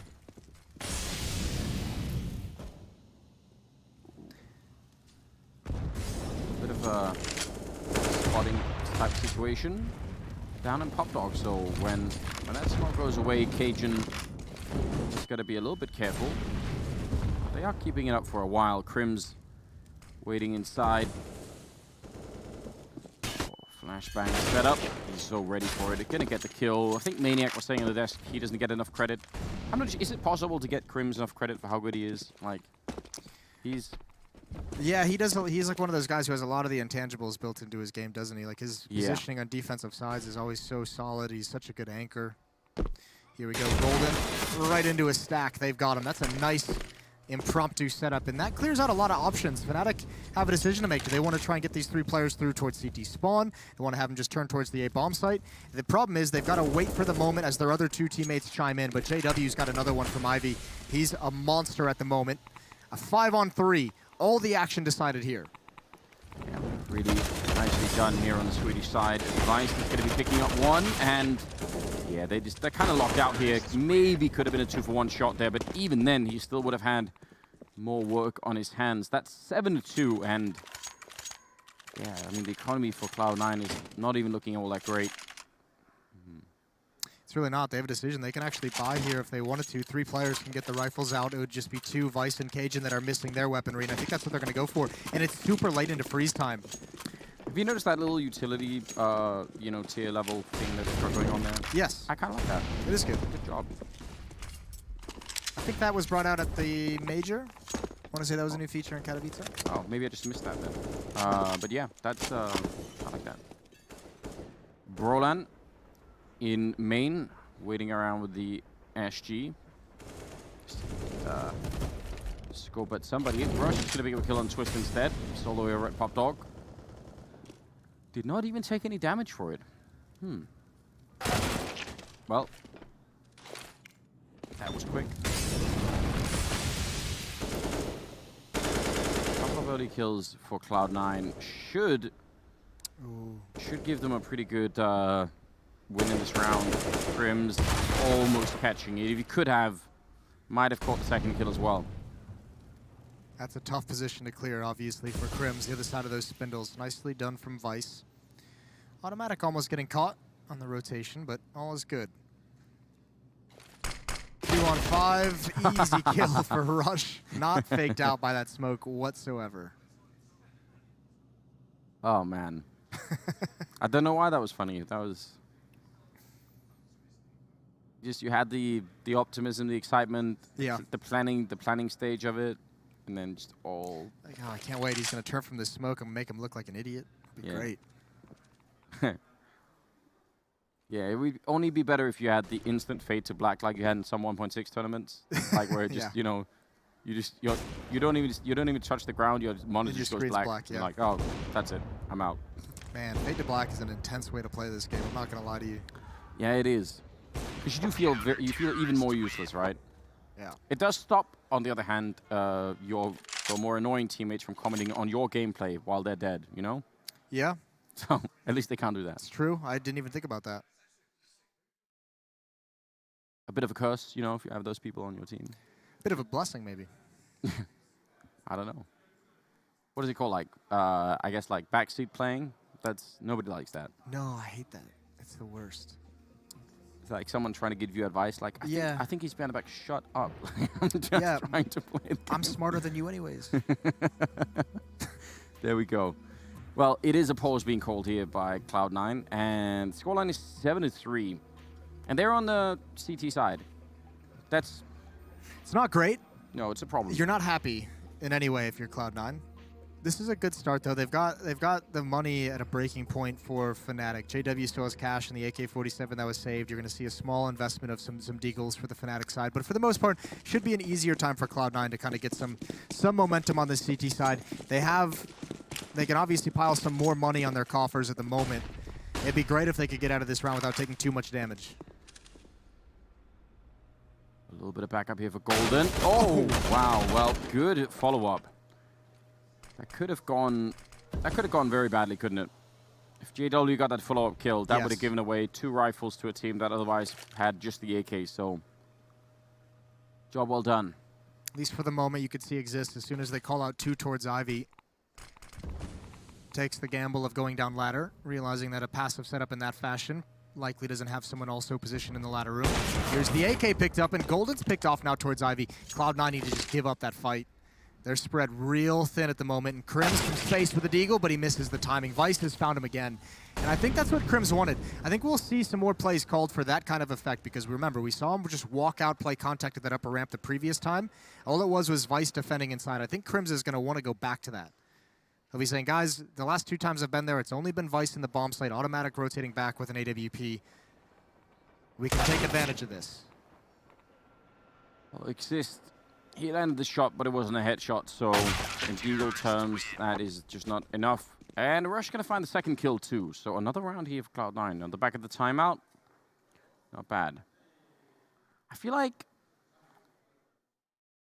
we need to have like a, you know, some sort of cultural change. I think this whole collecting, you know, fist bumps or high fives, something, it's not good enough. Like, we need more energy into that. Okay, you want something different? No, just saying, like, if you're gonna do it, like, you know, it can't just be like a routine kind of thing, you know? Yeah. Can't just be us, like, rubbing our fists against each other. It's got to be, like, more engaged than that. Okay. But maybe, what if it's, like, selective fist bumping? What if you wait till, like, a big clutch? What if it's not between every single round? It's just at the good moments. And then it's a powerful fist bump. Yeah, like knuckle breaking. Well, maybe not that, but... Like, maybe not a fist bump. Maybe you just punch each other's hands. Yeah, that would be good. Okay. I feel like that, you know, it's a little bit too low energy. You know, you need more excitement. 12th round. And Issa does those high fives. Well, I really miss those. He sort of slowed down. Maybe everyone, I think haven't had a whole lot to high five, have they? No, well, there's also that, but I think his teammates must have also been like, come on, like. I'm trying to still play. My hands are numb. I'm just trying to play the game. I can't actually aim. But it was great. It was enjoyable, you know. Yeah, I want that back. A slow start to the round for Fnatic. They've been very cautious across the map, and they've used a lot of their utility. 2 Molotovs, 2 smokes, and 1 flashbang left. This Ivy play is everything. They would love to catch one off guard. What is the play for Exist? He's hiding in that smoke. He's got some advanced position. They might try and just run a fake. Here come the utility outside.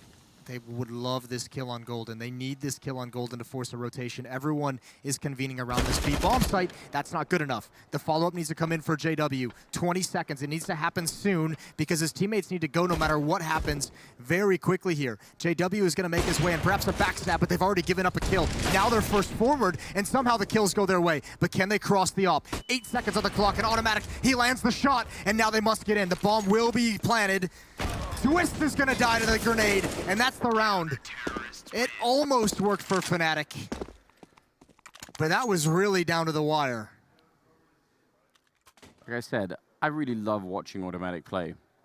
He got that shot flashed, then he gets the grenade kill on the last guy. I mean, like before the bomb goes down, because you're right, the bomb would have been planted, so they had the time for it. I don't know if JW, that would have been a hard round for JW to win. There was a flank coming in for Cloud9 anyways up the ladder, so he would have gotten that kill, you imagine, on the planter and then had the defuse pretty safe from JW's arms or eyes or everything, essentially. JW survives another round, though, so he doesn't get any bonus money, so he still has this AK-47. Well, let's see. A little bit of a fight here. Perfect timing. Golden not going to be happy about that. Caught with the grenade in hand. Agent getting shot in the back and getting overrun. They only have that one AK to start it off with, and I don't know. If this turns around and Fnatic win this, that's going to be a huge steal, and they get one kill there. It's looking very bad for Cloud9, and they're going to end up losing it. Brolan with a great round, triple for him. That can't happen. Yeah. If you're Cloud9 and you're making this good run on the CT side finally, and it's taken you this long to kind of get your feet stuck in, that's a crushing round to your momentum. Especially considering the money now on Fnatic just blows up. Yeah, that's kind of... and you're on pistols. It's about as close as you'll get to a hard reset. And Fnatic, on the other hand, except for the AK, we're all on pistols. Yeah. So it's kind of you've kind of traded places with them and lost a round. It's a terrible deal, in fact. Yeah, you wouldn't make that deal again. Try and avoid that at all costs, really. Fnatic. Oh, he's just going to get taken down anyway. Great job on Twist, in fact. Very quick on the flick, and he's going to pick up one more kill. So they held their own, I think, in main. That was a good job. That was not bad at all. Very good shot by Twist. 9-5 now. That's a big T side. This is a huge change from what we saw in the last game. Renegades versus G2 was CT dominant. Now we have Fnatic on this T side just running over C9. Yeah, I think Jacob had some harsh language, you know. Some rough things to say about the Cloud9 team? Yeah, I think he said they were going to get, you know, well, wrecked, let's say. But does seem like that is looking likely at the moment. We're not seeing, I don't know. I mean, I feel Automatic has been looking good in that B-bomb site, so that's helpful. This Ivy position has been kind of like hit and miss. They need a little bit more at this point in time. And then obviously giving up that last round was, well, silly, so to speak. Oh, nice timing on the drop-down ladder. That is perfect from Crimson. Twist builds upon it. Cajun is going to find one, and now they've got to use the cover of the smoke to get into the bomb site, but that's going to fade soon. Flashbang signifies what Exist wants to do, and Cajun's found him. He's got more, though. A 1-on-3 inside the bomb site, and he goes down. It's just Golden. If Golden can actually make it all the way through this, to the back of this train, find this kill. He's got to know Twist is here. He wants to clear this out, but he missed his opportunity, and now it's all over. He's got too much surrounding him, and they know the sound cues. They can use that perfectly. What a teammate to save that guy from Pop Dog, right? Like, those are the kind of friends you really want. Golden trying his best to manipulate his movement a little bit using the ladder, but again, they're kind of all looking at him, and Fnatic here to be 10-5 in the first half here against Cloud9. That is a very, very good first half on the T side. They're going to be super excited, and we are as well. We're going to go to a break, and then we're going to come back right after this. Stay tuned.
Welcome back, ladies and gentlemen. Second half coming up here between Cloud9 and Fnatic, and we're on train here. We've got the last best of one today, and then we're going to go to best of threes, which should be a lot of fun as well. Fnatic with a huge lead. I mean, they are doing a very good job at the moment. Yeah, they are. They're doing really well. They lead in the opening kills as well from that first half. 9-6 in their favor. Here's Brolin. Oh, he's caught out in the open, but he gets a headshot anyways, and he's going to hold on to it as well. What? Automatic can't get the trade. That's beautiful. Heads up fight against Q, and Brolin's got them both. What does Cloud9 do to get back into this round? One player's out, Olaf. One player's out behind the trains against the wall, and Exist is going to protect himself from one while taking the fight in the other. And there's two nice frags. Fnatic, a suffocating pistol round. Seems unfair that when you're shooting someone in the back, they still have the advantage. But that... Sometimes it's just the way it is. It's what Brolin just did, isn't it? That is a great turnaround. I mean, it's just nice because you can tell he recognizes he's just like, you know what, I'm not getting away from this fight. I might as well just stand and take this duel and just see what happens with it. And he's able to win it out. Also important to note, no help from your teammate in that scenario either, because he's watching ladder trying to protect your back in case someone comes down. Yeah. So really good battles won by Brolin. MP5 in the game now. I love that. Brolin. I love the MP5.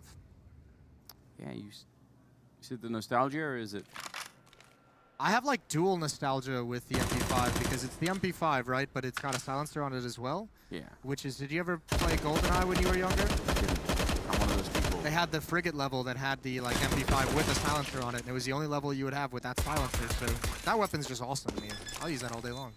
All right. It's like double childhood dreams coming true. Maybe they planned for that. Maybe. Yeah, probably. It would make sense to cater everything that Valve does with Counter-Strike around me. Surprised they haven't done it yet already. Yeah, I don't know. They have made a couple of bold models, I think. So they're getting there. They're moving closer. I don't know why the ball joke was the last place I expected that to go. I thought there'd be a million other places, but that was good. That caught me by surprise. I mean, when we get to the point where you could, you know, buy cream pies to throw at people, then we know. Then we know. The cream pie update, we'll call it. Yeah. Well, 12-5, 18th round coming up. I feel like there weren't a lot of options for Cloud9 to begin with, but losing the pistol and the follow-up round here, I mean, at least they could buy rifles that now. That could help a little bit, but...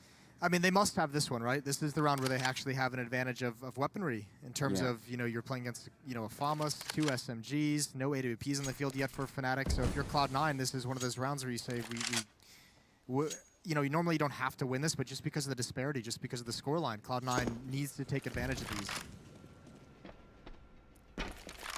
Yeah, there's a definite chance, right?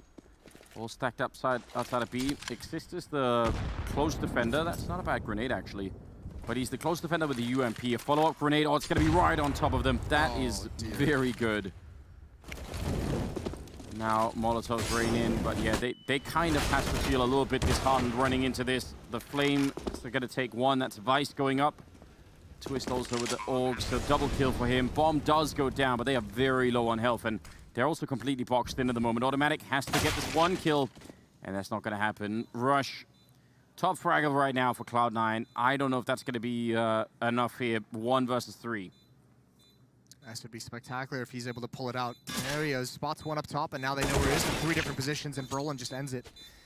They can go back up and salvage. They get a free AWP, and this is the real worrying thing. All of a sudden now, even with an SMG, Brolin can upgrade. You have the upgrade into an AWP for free, so Fnatic's getting a lot of bang for their buck in this round. Yeah, really, I don't know, like, you're setting up for your execute, and you get grenaded twice, and then as you're coming down the ramp, you have to run for the fire, and, like, it's just, you know.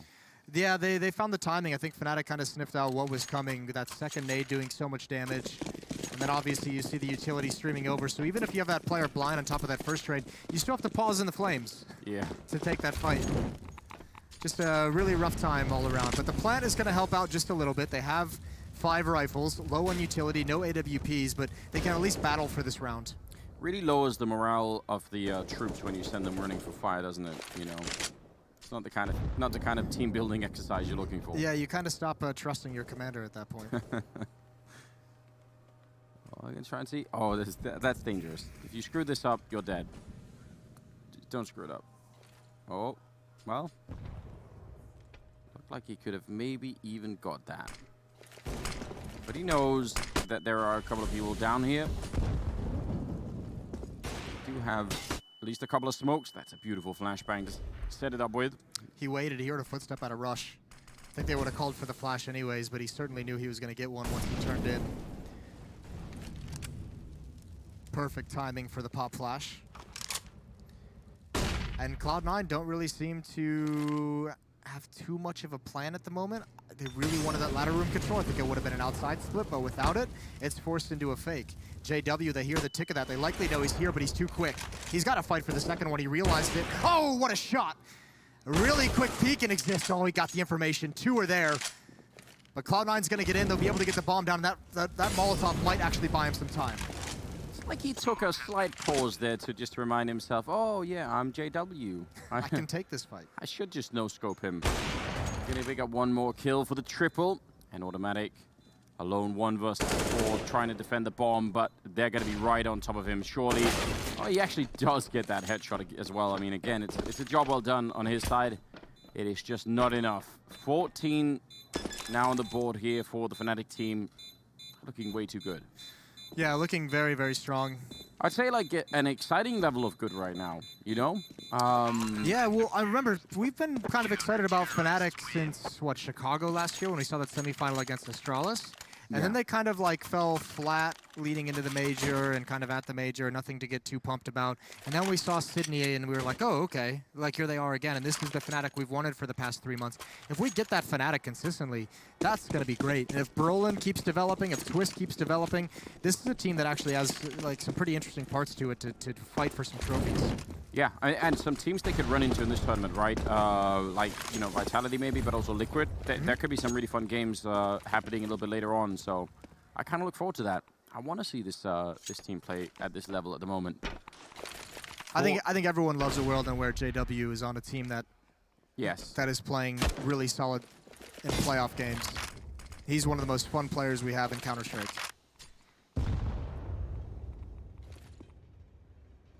Sole defender at B right now. Let's Twist with the AWP. Not going to get the damage in, but they also really don't want to chase him down. So a little early on in the round to get a little bit of info there, but they are going to group up, it seems like. So all of them out. Oh no, and they're checking Ivy. They're all the way looking into T-spawn. So there's a timer on this now. Like another 10 seconds, and surely Fnatic going to start rotating people over. They're going to find the timing at Cloud9. They're just throwing the utility out now towards the center bomb site. They're going to have to press the envelope to get in, and actually no one's committing yet. This is super late. One smoke comes in late. Molotov to hold off the sidewalk. Twist, oh, he almost gets that flick. Now he's got to run back. Good kill for Automatic, but Rush is going to fall with the trade, and now the ops ring out from Fnatic. Just almost getting that follow-up. He's actually going to get taken down from Automatic, and a little bit of a spray battle here as Crims will eventually win it against Vice. Still a 2-on-3, and there is a flank coming. That's JW who's flanked all the way from the back, all the way down from the other side of the map, and Crims just holding his position. He sees the gun barrel and still goes down to Golden. Automatic turning around. What a surprise. Golden going to be taking down JW, and somehow Cloud9 come out with a win. I did not see that coming. They did the unexpected, right? They both got aggressive, which if you're Fnatic and you're saying, oh, you're going to get aggressive down these lanes, like that's surely the last thing you'll do. You won't want to move out of your positions. You know, we have the ops down here. So, I mean, nice play from Cloud9. It was a risk they had to take, and they come out on top, and now they get a bit of reprieve. Deagles and a scout out for Fnatic.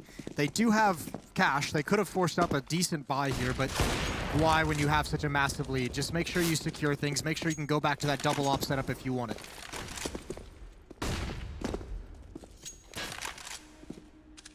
You certainly hear the scout. Automatic.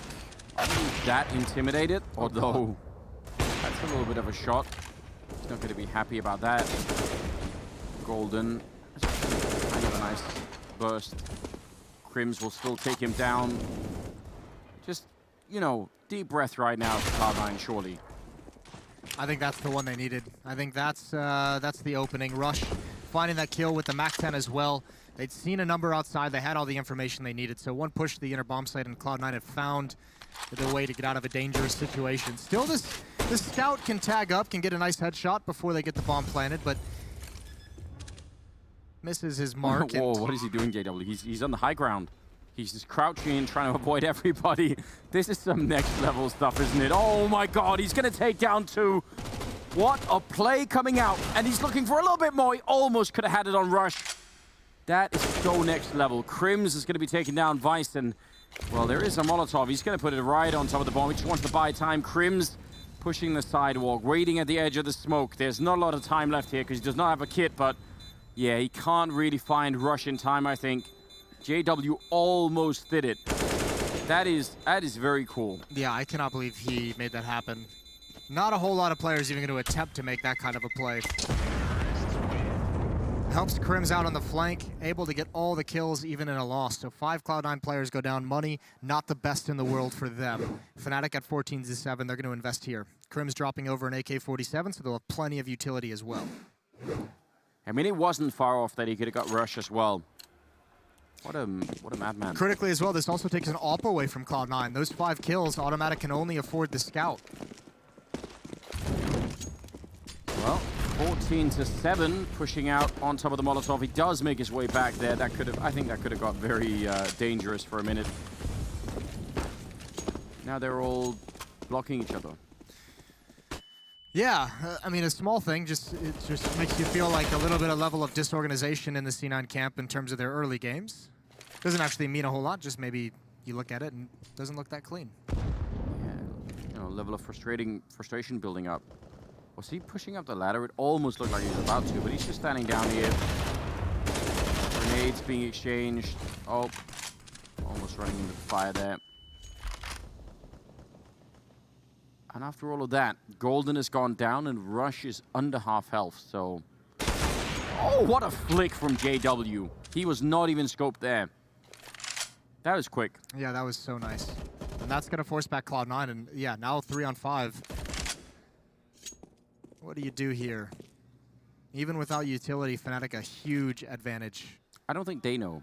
I feel like yeah, they just stopped to sort of say...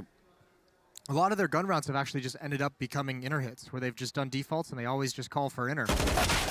They don't seem too comfortable on this map and have no real reason to be as well. Down 14-7, there's Twist. And JW still hasn't had to get involved again after his opening kills.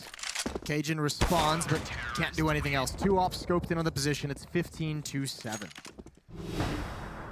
And no money. Yeah, I was going to say, they really don't have the cash, do they? This is looking... Speaking of Crims from earlier, yes. Fnatic actually released a really cool video, the Fnatic organization. So if you want to find out a little bit more about Crims, a little talk of his career and some of his accomplishments while he was getting his most recent tattoo done. I've noticed a lot of orgs are getting much better at creating content around their own players, yes. which is really encouraging. Like I fully support that. I think, and it, like it. Oh no. Stealing a dream, didn't he? They have a lot of Mac 10s, but that shot through. Now they have to run through the fire yet again. And into the AKs on the other side. That's a brutal way to play this round. No chance at all here. Fnatic 16-7 as they take down Cloud9 on train. That was, well, that was a heartless way to end it, wasn't it, Moses? Yeah, I really was. I mean, it was a phenomenal T-side from Fnatic, and then they switch over, and a good defensive half as well. It just, unfortunately, it looks like Cloud9 not entirely comfortable with their own offense on train. No, and honestly, the version of Fnatic that showed up today was that was a scary one. Like that looked like a very good version. I hope that's the version, and the one we saw in Australia, the one we saw in Sydney. I hope that's the version that we're going to get for the rest of this year. Yeah. If that's the case, this scene gets so much fun to watch. Yeah, absolutely. They're slowly ramping up, you know, slowly getting, you know, sort of, you know, get better and better, and you know, JW doing some of his crazy moves. It is good. Crazy JW things. The only real way to describe it, oddly enough, is the JW things. Yeah, it's like a little category all on its own. He does. You could probably make a montage of all the weird things that he likes to do. Either way, phenomenal game from Fnatic. Another disappointing opening from Cloud9 in this tournament. We'll have to see if they improve over time, but our analysts are ready. We got one Cloud9 fan up there who's a loser, surrounded by 2 better people. Yeah, you know, there was an attempt there, and ultimately, I can't believe you'd say that about you, Pimp. I can't really just kind of see why he would go He's right to there, call you like Trace. that. Yeah, so... By calling you a loser? Yeah, fine. Wait, what? Come on, man. Don't let Lil Momo talk to you like that. Everyone thinks I'm a loser, so... Well, the losers here right now are Cloud9. That's not a pretty look at all from them. Starting out very slow here in Dallas. That is not what they could have hoped for at all. No. Complicated start for Cloud9. I mean, you lose the first pistol round, Fnatic have the money, and we know Fnatic have this ability to accelerate the game and lose you throughout it. And then just when Cloud9 were about to regain control of that first half, Fnatic get away with a one-man army. JW on the alley side gets the opening frag, 3 pistols run out of main. Then that's it. That's the end of the first half of Cloud9. They lose 5-10 on the CT side of train. Ouch. That's a yikes. That one probably stings a little bit, huh, Jacob? It does, and it gets to show where Cloud9 is currently. I feel we said it before. It's a messy team. It's a team that haven't really found a stride, haven't really found the foundation. And I think this was another great example of a team that simply does not have what it takes to be on this level right here, right now. I think Cloud9 really have some soul searching to do. Yeah, I mean, their whole existence is up for question right now. I mean, the very foundation that is Cloud9. We got Exist, on the other hand, with Frankie down on the sidelines. Let's hear what he's got to say. We do have Exist. And can I ask, first of all, was there any nerves going into that matchup against Cloud9? Yeah, I mean, you're always nervous when it's the first game of a tournament, but not more than usual, I think. I feel like if I asked JW that question, it would have been a very different answer. What did you discuss with your psychologist before you went into that match? Because Jens was there with you in the huddle. It's all about preparations and how to react if it starts going bad, and like, yeah, just preparations basically, and like how to communicate calmly and stuff like this. How did you prep that T-side? Because that was a phenomenally strong first half for you guys, and especially on train as well. We know that our default T-train is very strong. We wanted to start by abusing the B player, forcing them to play 2 defenders there the rest of the game. So yeah, that was one of the plan. And we got to see a classic JW performance in that second half, a lovely round on that inner site where JW just decides to crouch along, get a casual 2K with the pistol. How do you guys react when he pulls off plays like that? No, that was a really important round from him. I think we killed all of them. We didn't win the round, but we killed all of them, so their economy for the last 2 rounds weren't that great. So yeah, just a great play by him. And going into this next best of 3, if you win this, you're definitely in the quarterfinals. But do you think you're going to take the next 2 best of 3s and get straight into that semi-final? It's going to be really tough. I think we're playing Energy or Furia. Or Furia. And it's going to be Furia. Furia 1. All right. Yeah, it's going to be a really tough game. I have never played against Furia before, but they have really impressed the whole CS community the last 6 months or something, so we're not going to underestimate anyone, and yeah, just take it game by game. I'm really excited to see these 2 aggressive teams come together in that best of 3. Let's head back to the death, though, to break that last match down.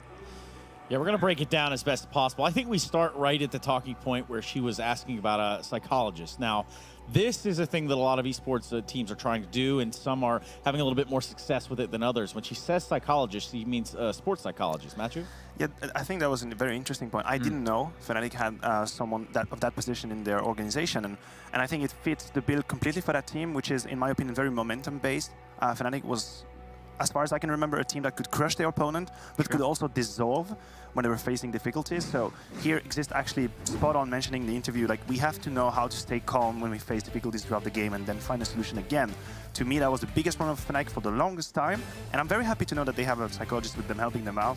I hope it's going to bring them success in the long term. But that's a very interesting point. It is, and it must be a great help to a guy like Brolan as well. He's very young, coming into the scene, you know, having to stand in front of so much pressure and so much anticipation from both fans, family, and friends, whatever that may be. Having somebody to talk to and having a guy you can rely on, you know, and talk feelings with must be a nice thing. We had the same thing going on for us in Team Liquid. I think we were one of the first teams to get one in. And it is, you know, a situation where in the beginning you don't really feel comfortable having a guy telling you to do this or giving you certain suggestions. You think to yourself, all right, I know how to play Counter-Strike. I don't need you to tell me to breathe deeply or breathe heavily or whatever that may be. But in the end, it does help you. It does give you a different character within the team that can help you. I think it is also a matter of trust, right? Because it is. That person that you're bringing into that role, all the players are going to start to confide in him rather than confine. Confide in this individual to sort of elevate the gameplay, elevate the things outside of the server, inside of the server, both. And albeit they might not know a whole lot about Counter-Strike, but they can definitely apply some of the traditional sports aspects to it. Yeah, exactly. It doesn't matter that the person who's going to help you is not familiar with Counter-Strike. There are so many aspects that you can find in sports or just in your job environment in general. You know, how to communicate with your teammates, how to survive a difficult loss, how to bring up the motivation if you need to, how to make sure that you perform your best when you need to. having someone that is qualified to help you with it is going to help you no matter if they're familiar with CSGO or not. And I think you're spot on, Trace, when you say there has to be a rapport, there has to be a relationship that builds with that person. And it's not a matter of is he qualified or just good at it. It's just two people meeting, and do we feel like I can open up to you and you can help me do that? And that's just a matter of having the right fit, but in terms of person. Well, that I guess that about rounds it out, because honestly, there's